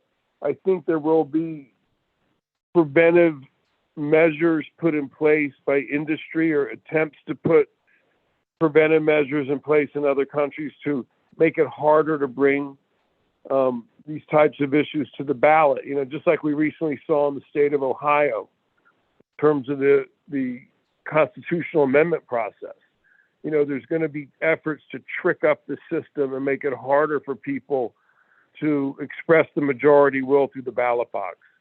So, that's already happening in this country, as everybody on this call knows, with voter suppression techniques on a variety of issues. I mean, we're seeing this literally right now play out in the state of Georgia with the Cop City referendum, where there's all sorts of tricks being employed by the political leadership in Atlanta to prevent that referendum from getting on the ballot. So these are age-old types of battles, but generally speaking, how people view this depends on the politics of the government. But I think the broader public in Latin America is really excited about this. It's an empowerment, an exercise in real people empowerment, and people are really, really talking about it all over the place. Well, to me, it sounds like another miracle. I mean, to have a referendum like this in Ecuador with an authoritarian government in power, is that correct? I mean, the current government doesn't sound like it would be very supportive of this decision. That's a good point. I'll say this. The current government in Ecuador, which was part of this broad effort to, Ecuador, I've been going to Ecuador now for 30 years. And I can tell you, the only real period of political stability was the presidency of Rafael Correa, which lasted from roughly 2006 to 2016.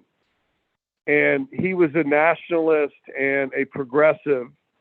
And when he left and he went to live in Belgium, where his wife is from, there was a massive effort by the United States to just wipe out his whole movement, which was a justice-oriented political movement. It wasn't without its problems, but it was fundamentally a positive force in the country, in my view. And since then, there's been two presidents, both, in the pockets of the international financial system. Both have been huge promoters of fossil fuel expansion. Both have been hugely supportive or trying to protect Chevron's interests against the indigenous peoples who've been poisoned by the company. So yeah, the fact that this was able to happen in that environment it makes it even more significant, in my opinion. That's amazing. It's a very, very amazing news. What do you think is going to happen next?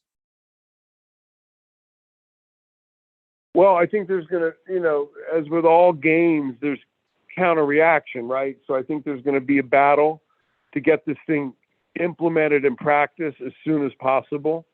Whether Petroecuador, which is the oil company that was drilling in this area, is going to comply, or how fast it's going to comply and, dismantle its operation, remains to be seen. But there's a massive mobilization in Ecuador around this and other environmental issues. And I think it's going to be very hard for this referendum not to be implemented. And I also want to just make one more quick point about Ecuador. Ecuador has now brought to the world, this small country in South America, three very significant, and I would argue revolutionary developments on the environment. It's the first country, this happened back in 2008 when the country wrote a new constitution. It enshrined the rights of nature in the constitution. It's the first country ever to do that. And then, the people of Ecuador won this historic $10 billion civil pollution judgment against Chevron in a court system where Chevron had accepted jurisdiction, in a case affirmed by Ecuador's Supreme Court, probably the most significant environmental victory in court by indigenous peoples, perhaps in history. And now we have the first national referendum to end oil drilling anywhere, through the ballot box. So Ecuador has brought to the world three really important developments that in many respects can serve as models for the types of legal changes that need to take place in all countries in order to help save the planet. And that it's coming out of Ecuador is not lost on me. I've been there over 250 times working on the legal case against Chevron.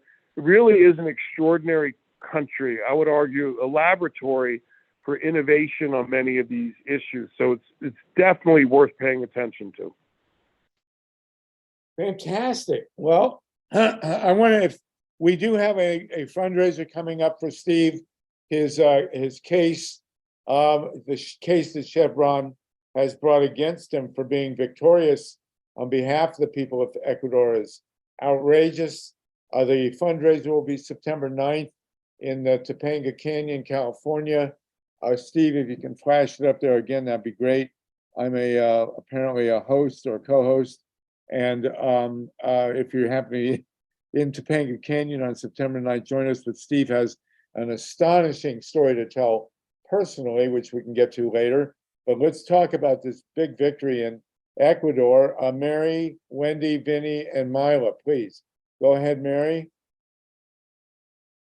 And we have 62 people with us. Go ahead, Mary. I'm trying to get you unmuted here. All right, let's try Wendy and then Myra. Go ahead, Wendy. Thank you. Thanks, Stephen. Thanks for joining us. Really appreciate it. Sure. Thank you. So a couple quick things. One, I'm wondering if you could comment on the candidates, and I know there's a runoff election in October, and so what impact would that have, considering especially just the assassination that just happened and the different directions the country could take. Two, I'm wondering the idea, like your thoughts on the environmental movement and the labor movement joining forces. I know in California last year, they were really successful with passing some legislation by getting both of those teams involved. And actually on the call right now with works with that guy, Aaron, that was on before you, the Teamsters guy, is my dear friend, Carolina. She's from Ecuador, born and raised there. And now she's the president of our Progressive Caucus. She's an MD and a labor leader as well. So maybe in 2 weeks, we could all join back together, and Maya Van Rossum, the author of Green Amendments, on how to pass ballot amendments. I know I'm going all over the board with this, but it would be really cool to maybe do something with the thoughts on ballot amendments, labor movement together with the environmental movement, because so many jobs could be created through renewable energy and all of that. And hopefully you'll be able to talk about your petitions as well and what's going on with you personally. Thank you so much. That's Steve there, folks. Go ahead, Steve. Well, thank you for that wonderful question. I posted about this on my Instagram, and I basically said a national organization needs to be created, in my opinion, in the United States to bring these environmental questions to the ballot through referenda. And the alliance between labor and the environmental movement, the climate justice movement, is absolutely critical. Of course, the alliance between all social justice movements is critical, but that is in particular really important. I've been running around with Chris Smalls from the Amazon Labor Union talking about precisely this. We do talks together, and I think it's really important that people understand that the climate justice movement is going to have a really hard time accomplishing its objectives without the labor movement joining forces with the climate justice movement, and vice versa. So I think you've hit on a really important issue. I didn't know if I heard you say that there's someone on this call. Yes, Aaron was Waziabic. Is that correct, Aaron? Do you want me to introduce yourself to Steve Donziger? And as well, Carolina. Carolina's from Ecuador. She's born and raised there, and they work together. So hopefully, is Carolina? Did you say she's an elected official in the state of California?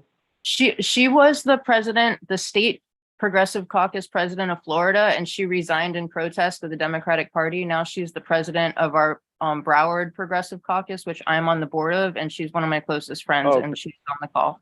Yeah. And Aaron, oh, hi. Okay, well, hold on. Aaron is with the Teamsters. Aaron, are you still with us? Yes, I am. So, Aaron, you said you're a lawyer. You want to meet Steve, and we'll bring in Carolina. Have a little clutch here.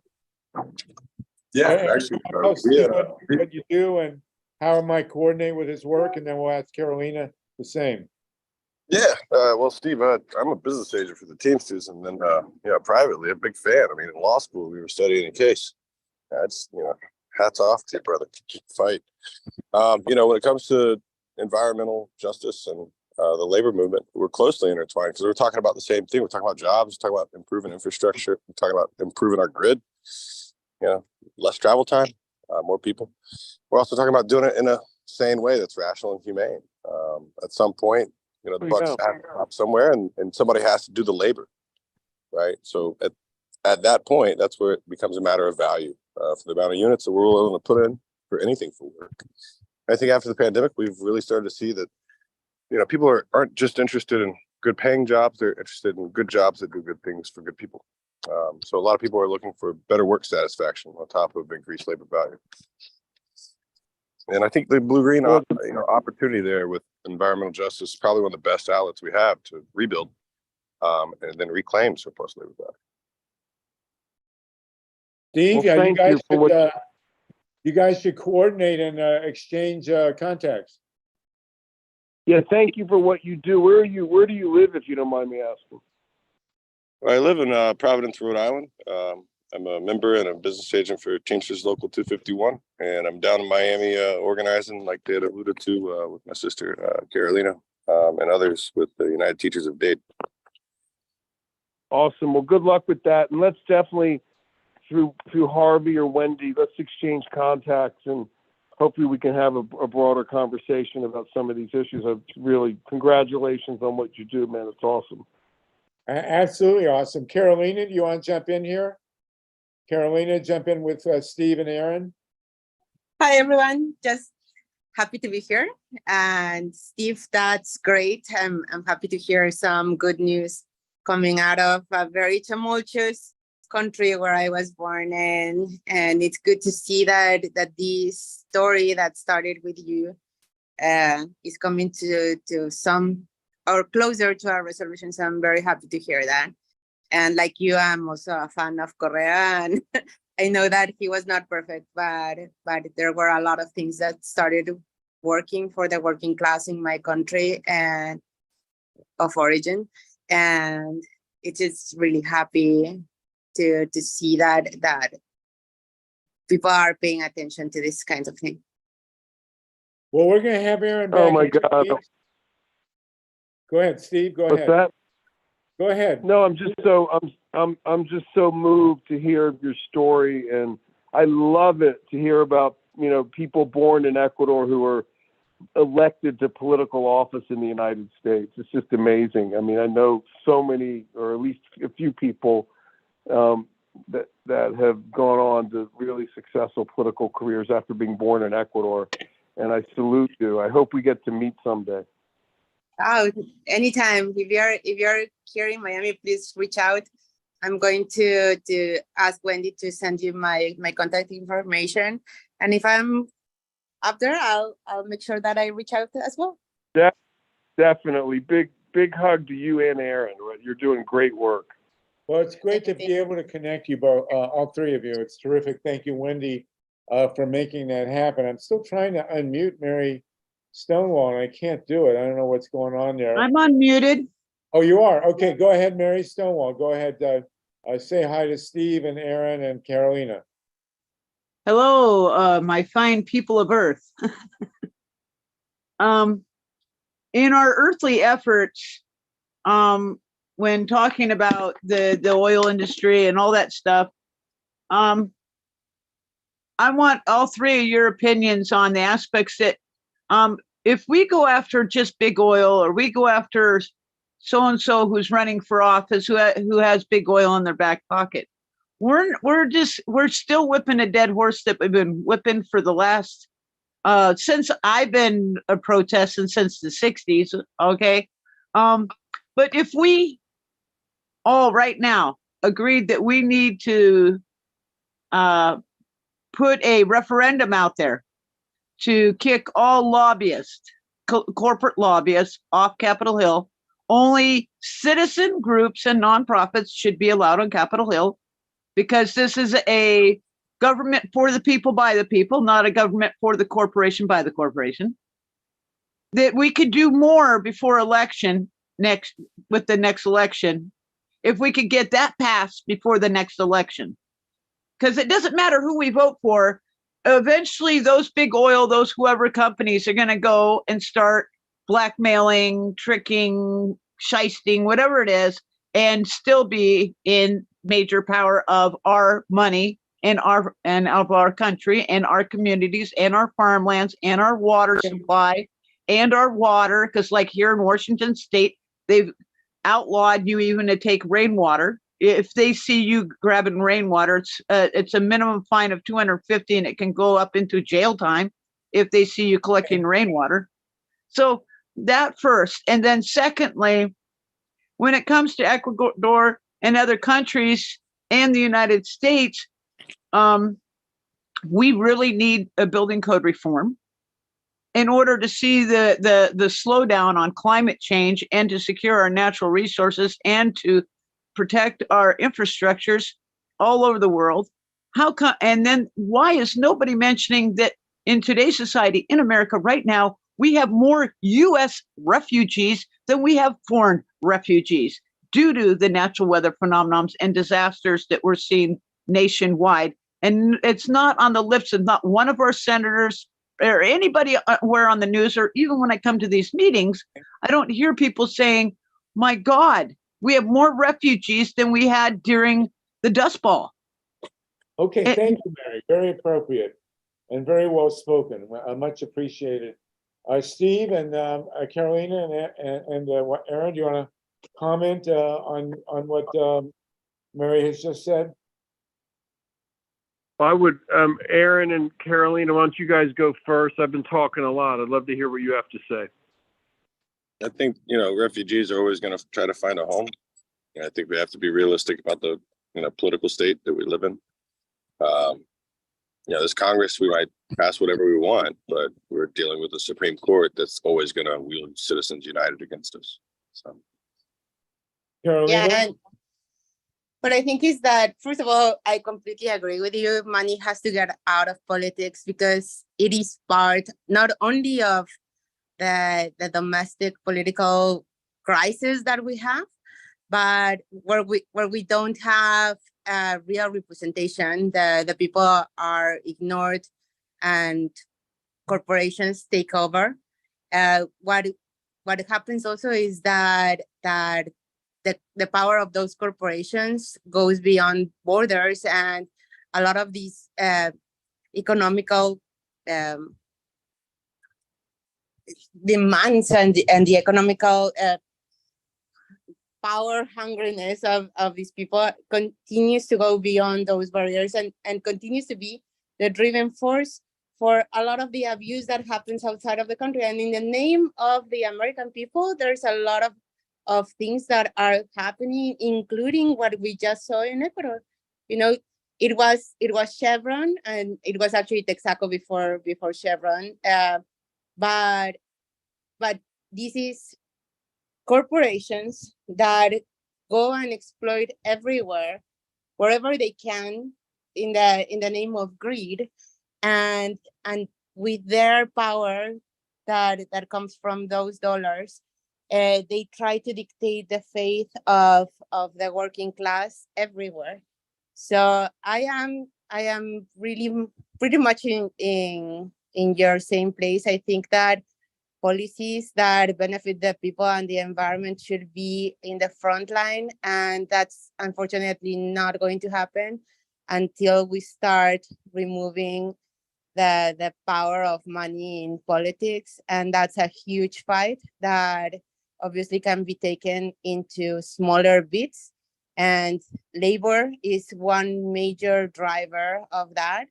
And we should all try to get together and push that away. Thank you for that. Thank you, Carolina. I'm going to call on Dorothy Reich, who hasn't spoken yet. Dorothy, if you'll unmute, and then Steve. Dorothy is the host of the upcoming fundraising event at September 9th in Topanga with Jane Fonda and so many others. Go ahead, Dorothy. Hey, Steve, it's so good. 2 days in a row. What a pleasure. I just want to say that that they're going to be really sorry they took your law license away. Because now you're out in... Dorothy, you need to lower your mic. I would say they're going to be really sorry that they took your law license away, because now you're out in the streets with us, and you can start thinking about running for office and really get the attention of the greater public and get you out of the office and out where you need to be. So I feel bad they took your law license away, but I think maybe it was for the greater good. What do you think about that, kind. Steve? What do I think about it? Yeah. I mean, listen, let me just tell people on the call, in case you don't know, the short story is I helped, the Amazon communities in Ecuador win a historic $10 billion judgment against Chevron. And then a U.S. judge recommended to the Bar Licensing Committee in New York that they remove my law license, and they called me a threat to the public order for winning that judgment. And hold on, I'm sorry. Hold on one second. Hello? Yeah, I'll be down in a little bit. In any event, they took my law license without a hearing. I'm the first person in the history of this country to be prosecuted by a corporation. I'm the first lawyer ever to go to jail for a misdemeanor contempt. Spent almost 3 years in detention. And I'm the first lawyer ever to be disbarred without a hearing. And when I say I didn't get a hearing, I did get a hearing, but they wouldn't let me defend myself. They only let me put in character evidence. And I actually won my hearing, and then the New York Court of Appeals overturned the hearing officer's decision that I have my law license reinstated. In any event, it was another, this is all, by the way, being written in my book that I'm writing about now, about this whole journey I've been on. But the larger point is, as I sort of did research into how law licensing takes place in the United States, and many people don't know this, but there's a really sordid history in this country of the law licensing process being used by entrenched interests, mostly corporate law firms, to just expel people from the profession who do work that's too threatening to the establishment. And this happened in the 1950s with lawyers who were representing people being accused as part of the Red Scare. It happened over the decades for lawyers representing workers and immigrants and unions. And it continues to happen today to lawyers that, in my case, take on the fossil fuel industry.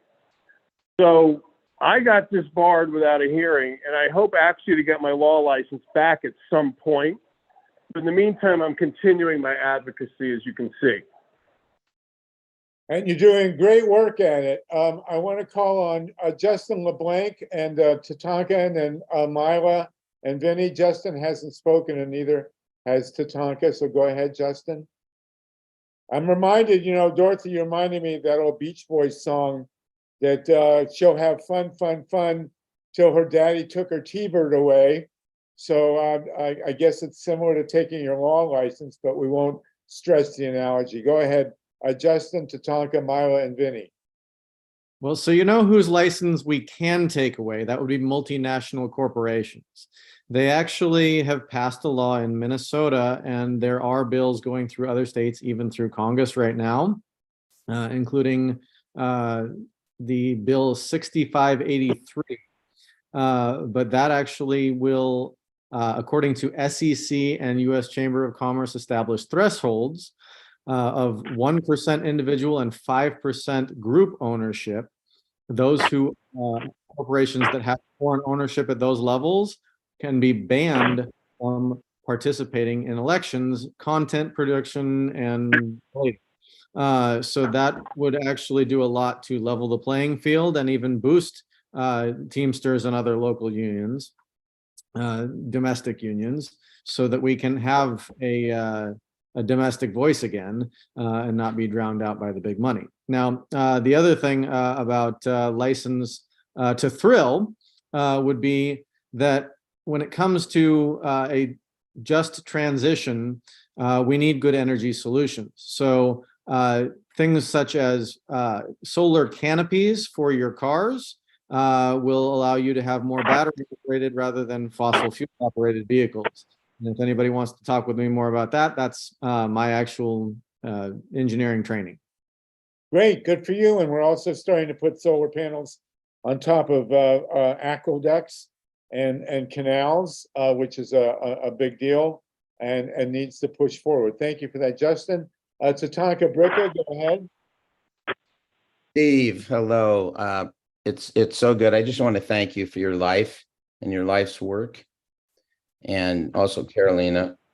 But Steve, just to let you know, Wendy and Harvey know how to reach me, but I've worked with Lynn and Bill Twist and John Perkins since the beginning of Pachamama Alliance, and with Dolores Huerta for 55 years now, close friend of the family, and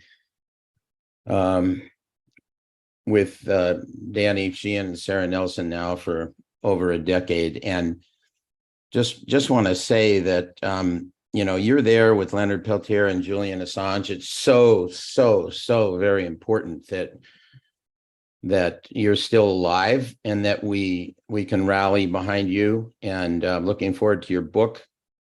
But the labor, there's a lot of labor contacts that I'd be willing to share, and work we've done in California that have broken through the environmental labor line, and a lot of lessons from Lakota people. And I hope they've invited Takata to be on Saturday or Sunday the 17th.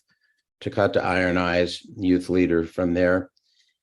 And just 2024 needs to be a year of strategic, creative, nonviolent movement for peace, justice, democratic governance, especially referendums, because that direct voice of the people is often the last resort and the most effective when we organize it well. So thank you, Steve.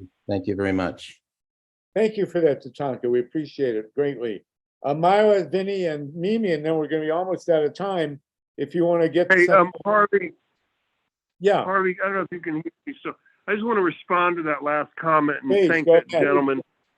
Yeah, thank you for the kind words. And I just want to say, when I come out to LA or California, which I come out there on a fairly regular basis, you just reminded me I really need to hook up with Danny Sheehan, who, by the way, visited me when I was locked down in a halfway house in the Bronx as part of my sentence.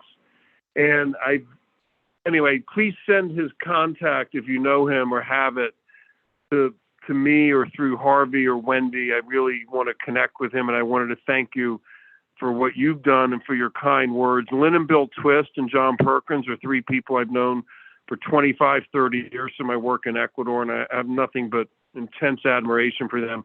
I'm going to tell a little stories. When I got arrested on criminal contempt of court here in New York, I was given an $800,000 bond on a misdemeanor.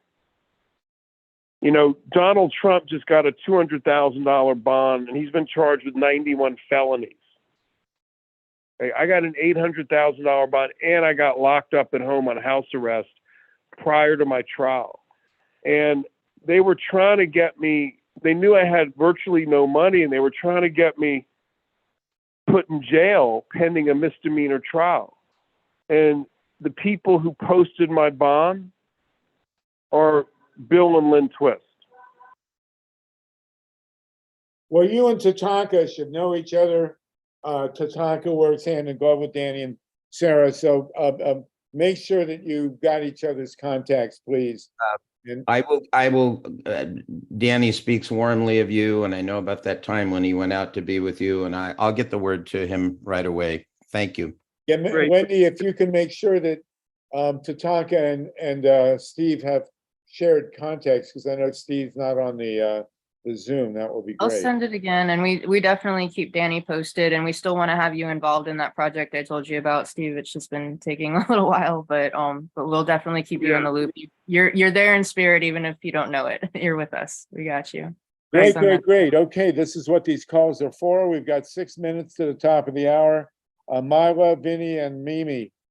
Go ahead, Myla. Oh, thank you, Harvey. I've been spamming the chat with the link to get tickets to the wonderful party that we're looking forward to meeting Stephen at Dorothy's house in Topanga. And one of the co-hosts, Susie Shannon, has joined our call. Oh, hi, But Susie. I've got the link in the chat one more time if you'd like to buy tickets or support the event. And I have a question for you, Stephen.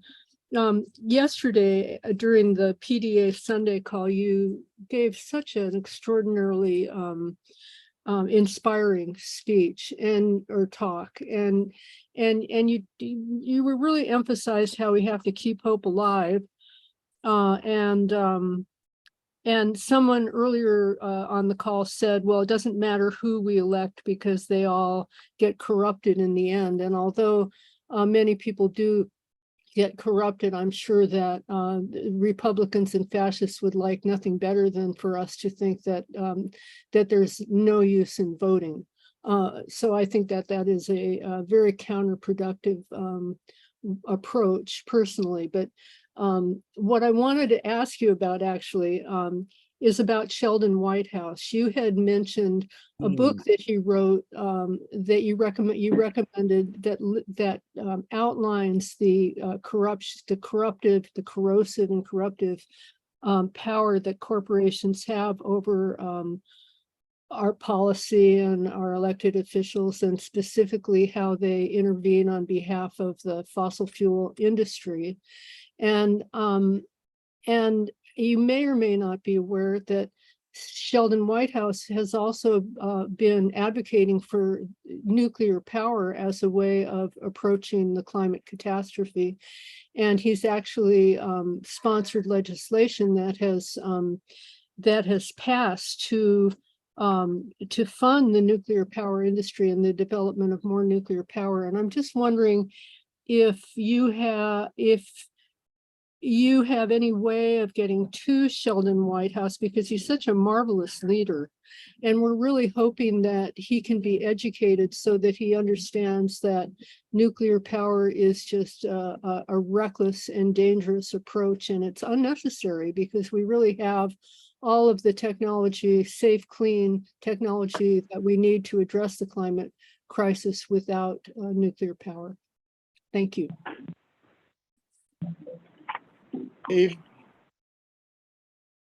Steve, you with us?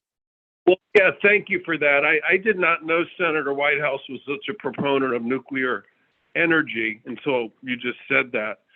I admire his book called The Scheme greatly. It documents essentially the far right takeover of the federal judiciary and really so much of our society over the last 40 years. He documents how this actually happened.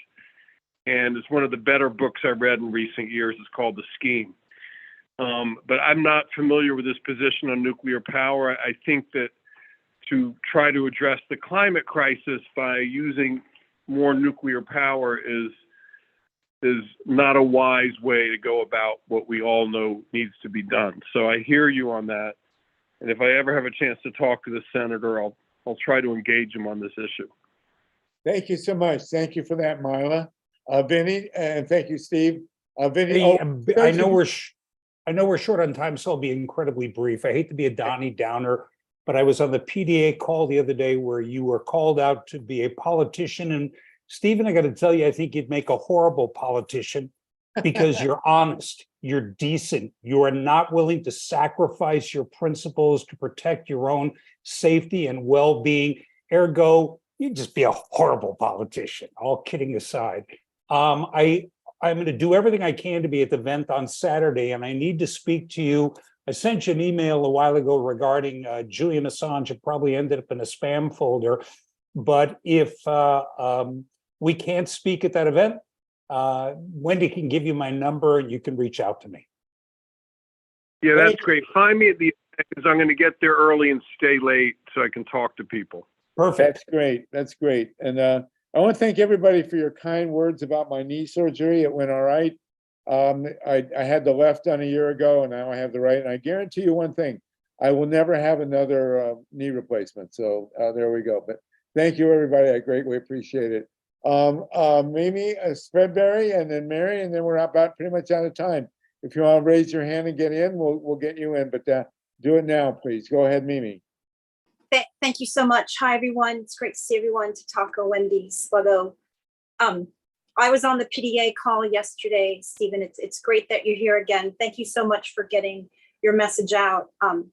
I've been a part of Circle 100, and we were just begging Danny to go help you, and I'm so glad that he did. And we were even told to stop asking him to help you, so we knew something was going on. So that was excellent. But anyway, I was in law school at the time when the petition from students to sign for in support of you was going around, and I missed that deadline. And the organizer at Harvard actually wrote me back.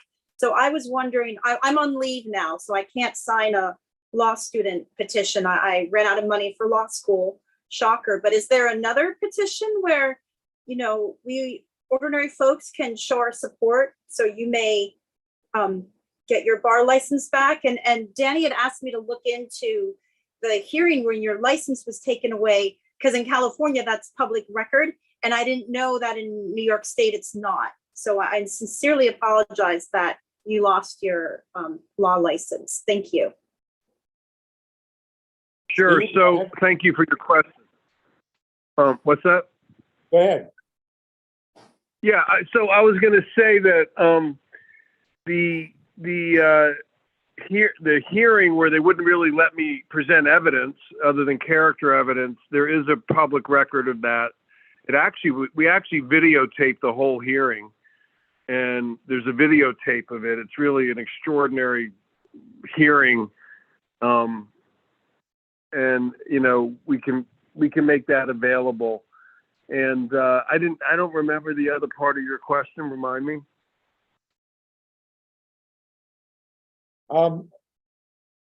We'll come back to her, but Mimi, thank you for that. I think she meant this. Anyway, Mary, Jeffrey, and then we're going to wrap up with Penny and Wendy. We'll end with Wendy. Go ahead, Mary. We have Camilla Reese is going to make an announcement. Oh, Camilla, will you, can we get Camilla on now, please? We have 56 people. Camilla recently interviewed me, and we put the, I hope we put the interview on the website. Thank you so much for doing that, Camilla. I really appreciate it. And I don't see you on my screen, but if you're there. Yeah, I don't have my picture there, but oh, there you are. Oh, there yeah, you I don't really have an announcement other than to say that people should know that the interview exists. It's about 55 minutes, and we cover the nuclear issue generally, and then we get into Harvey's critique of some of the points made in Roger Stone's film called Nuclear Now, which was a big propaganda piece. It appeared. And yeah, so it's really good. I think a lot of people just don't, including myself.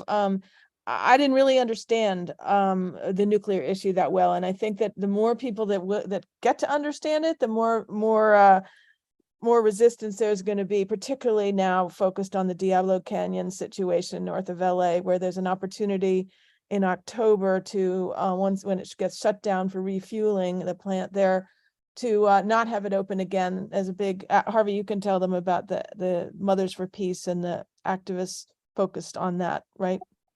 Yes, and thank you so much, Camilla, for interviewing me. It was really great. It's almost an hour, everything you never wanted to hear about nuclear power, and we are in the midst of the big fight in California to keep Diablo Canyon shut. It will shut for refueling in October, and we're going to do everything in our power to make sure it never reopens again within a nonviolent framework, of course. No one ever would advocate otherwise with nukes. So Camilla, you really did a tremendous job interviewing me. I greatly appreciate it. Steve, thank you for putting it up. The link is available at our website, and if you can spread it far and wide, that would be really great. Want to remind people. Grassrootsep.org. Yes, grassrootsep.org. That's where the link is to the interview. I want to remind everybody, Dorothy's fundraiser is at September 9th in Topanga. As beautiful a place as you will ever see. And come on down if you can make it, and if you can't, please contribute. Thank you so much. And Mary, Jeffrey, and Wendy, please, real quick, we're over time. We still have 53 people on with us. It's remarkable. What a great group of human beings. Julie Weiner, by the way, good to see you from New York State. Dave Saltman, Paul Newman, our solar guru there in LA. Great to see you. Go ahead, Mary and Jeffrey, and then Wendy. To our used to be lawyer, I would love to hear from you. I shared my contact information. I think that because I'm doing work overseas as well and trying to equip the indigenous people of our world to have more power over their land instead of being taken, and the water rights and mineral rights and everything being stripped. But I just wanted to reiterate on two things. When someone commented on my stuff, they brought up the refugees. I had not even talked about foreign refugees. I only talked about US refugees because we have more US refugees in the United States than ever recorded in history. And then the second thing I wanted to make sure I brought up was when I was talking about, I was never talking about not voting. Let's make that clear. I was talking about before we vote again, we must do a referendum that get the lobbyists off Capitol Hill, any corporate lobbyists, because if we could get those corporate lobbyists off Capitol Hill, we wouldn't be having the talk about BP, oil and gas, or whatever. We wouldn't be having these talks because they no longer would have any power if we could get them off Capitol Hill. Thank you. Thank you, Mary, and thank you, Carolina, for your nice word. It's always great to have you. Again, we won't be back next week. It's Labor Day, but we will be 2 weeks from today, and hopefully we'll have Aaron on with us to talk about some labor issues, and we're going to continue pushing ahead. Jeffrey, 1 point, please, and then Wendy, and then I think we're going to sign off. Another great week. Steve Donziger, thank you for going out of the way to get with us. We really appreciate it. We'll see you soon on the fundraiser. Jeffrey, go ahead. Steve Donziger. Yeah, go ahead. 1 point, please. Jeffrey, 1 point. Is he not there? He's on with us. Yes, go ahead, Steve. Jeffrey. What he is? Jeffrey, what's your point, please, honey? I was gonna say the situation with him and Trump should be different. Trump should be the one suffering, not him. Well, And I saw Steve's mugshot and it was much better than Trump's, let me tell you. But go ahead. What's your last word here? I know one thing. I did put early on I did put a fundraiser for the game idea, and if I could get this, I could probably help Steve Donziger with the extra money that he'll probably make. Thank you so much, Jeffrey. We greatly appreciate that. Mimi, you want to say something real quick, and then we'll end with Wendy. Mimi, you're involved in the Diablo Canyon fight in California. What else can you add? Yes, please. I was wondering if there was a petition for folks to sign in order to support Stephen to get his law license back. I know it's gone to the Supreme Court. Wendy mentioned a petition to Biden. Is there, what petitions can we sign, Stephen, in order to help you? And then I had an announcement, Wendy, I'll wait, or you can give it, about free art for the End Fossil Fuels March. Thank you. Okay, thank you. Steve, is there a petition to get your license back that people can sign? Maybe Steve is gone. Steve, are you still with us? I think he may have had to leave. Okay, we'll get that to him, and we'll get back to you in 2 weeks when we reconvene. Okay, Mimi? He did leave. We're going to have to look for that petition. Okay, thank you. Wendy, you want to bring down the house here? I see that Steve's still on. I don't know if right. he doesn't look like he's muted, but maybe he's busy right now. But I was gonna ask if he wants to just update us on his case and the petition he had with the UN, and he has that petition to Biden for a pardon, because he didn't really get to talk about himself or his case all that much. And maybe if you want to drop the link for the art in the chat, that would be great. Thanks. Okay, Steve, you want to take us out? Are you with us, Steve Donziger? I think he had to go down to his lobby for something. Remember somebody? Okay. Well, listen, we'll pick it up with those petitions in 2 weeks. This has been a great show. Wendy, thank you for that. We'll remember that. Adam, you're going to join us in 2 weeks, talk about labor. Aaron, you'll talk about labor issues from Providence. Great to see everyone. Julie, maybe you can give us in a couple weeks an update from New York. Paul, you'll keep us posted on your solar panels. Camilla, thank you again for that interview and so much more.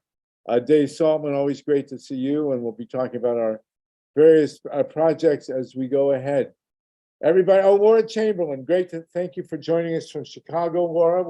Let's talk again in a couple of weeks. Ron Leonard, I see you joined us at the end, and Susie Shannon, you are going to get an award at Dorothy's get together there. There's the invite, and it'd be great if you want to meet Susie Shannon. Come on down to the banquet in or the gathering, 3:30 p.m. Sunset Time, Pacific Time in California. John and Margot, great to see you. Everybody, this is always great, and it's always such sweet sorrow, but we'll see you next week. 2 weeks, still 47 people. Remember next week's Labor Day, enjoy it, and we'll be back in 2 weeks. Take care, everybody, and no nukes. Thanks, Harvey. Thanks, everybody. No nukes. I'll give you 30 seconds to save your chat and transcript if you want. Thanks. Okay, go ahead, Steve. Save your chat and transcript, everybody. You got 30 seconds. Thanks, everyone. And if Steve Donziger can hear us, thanks for joining us, and we hope that you can join us again soon. And great seeing everybody. I miss you all. Love you all. Have a beautiful night. Make Chevron pay. Thank you, everybody.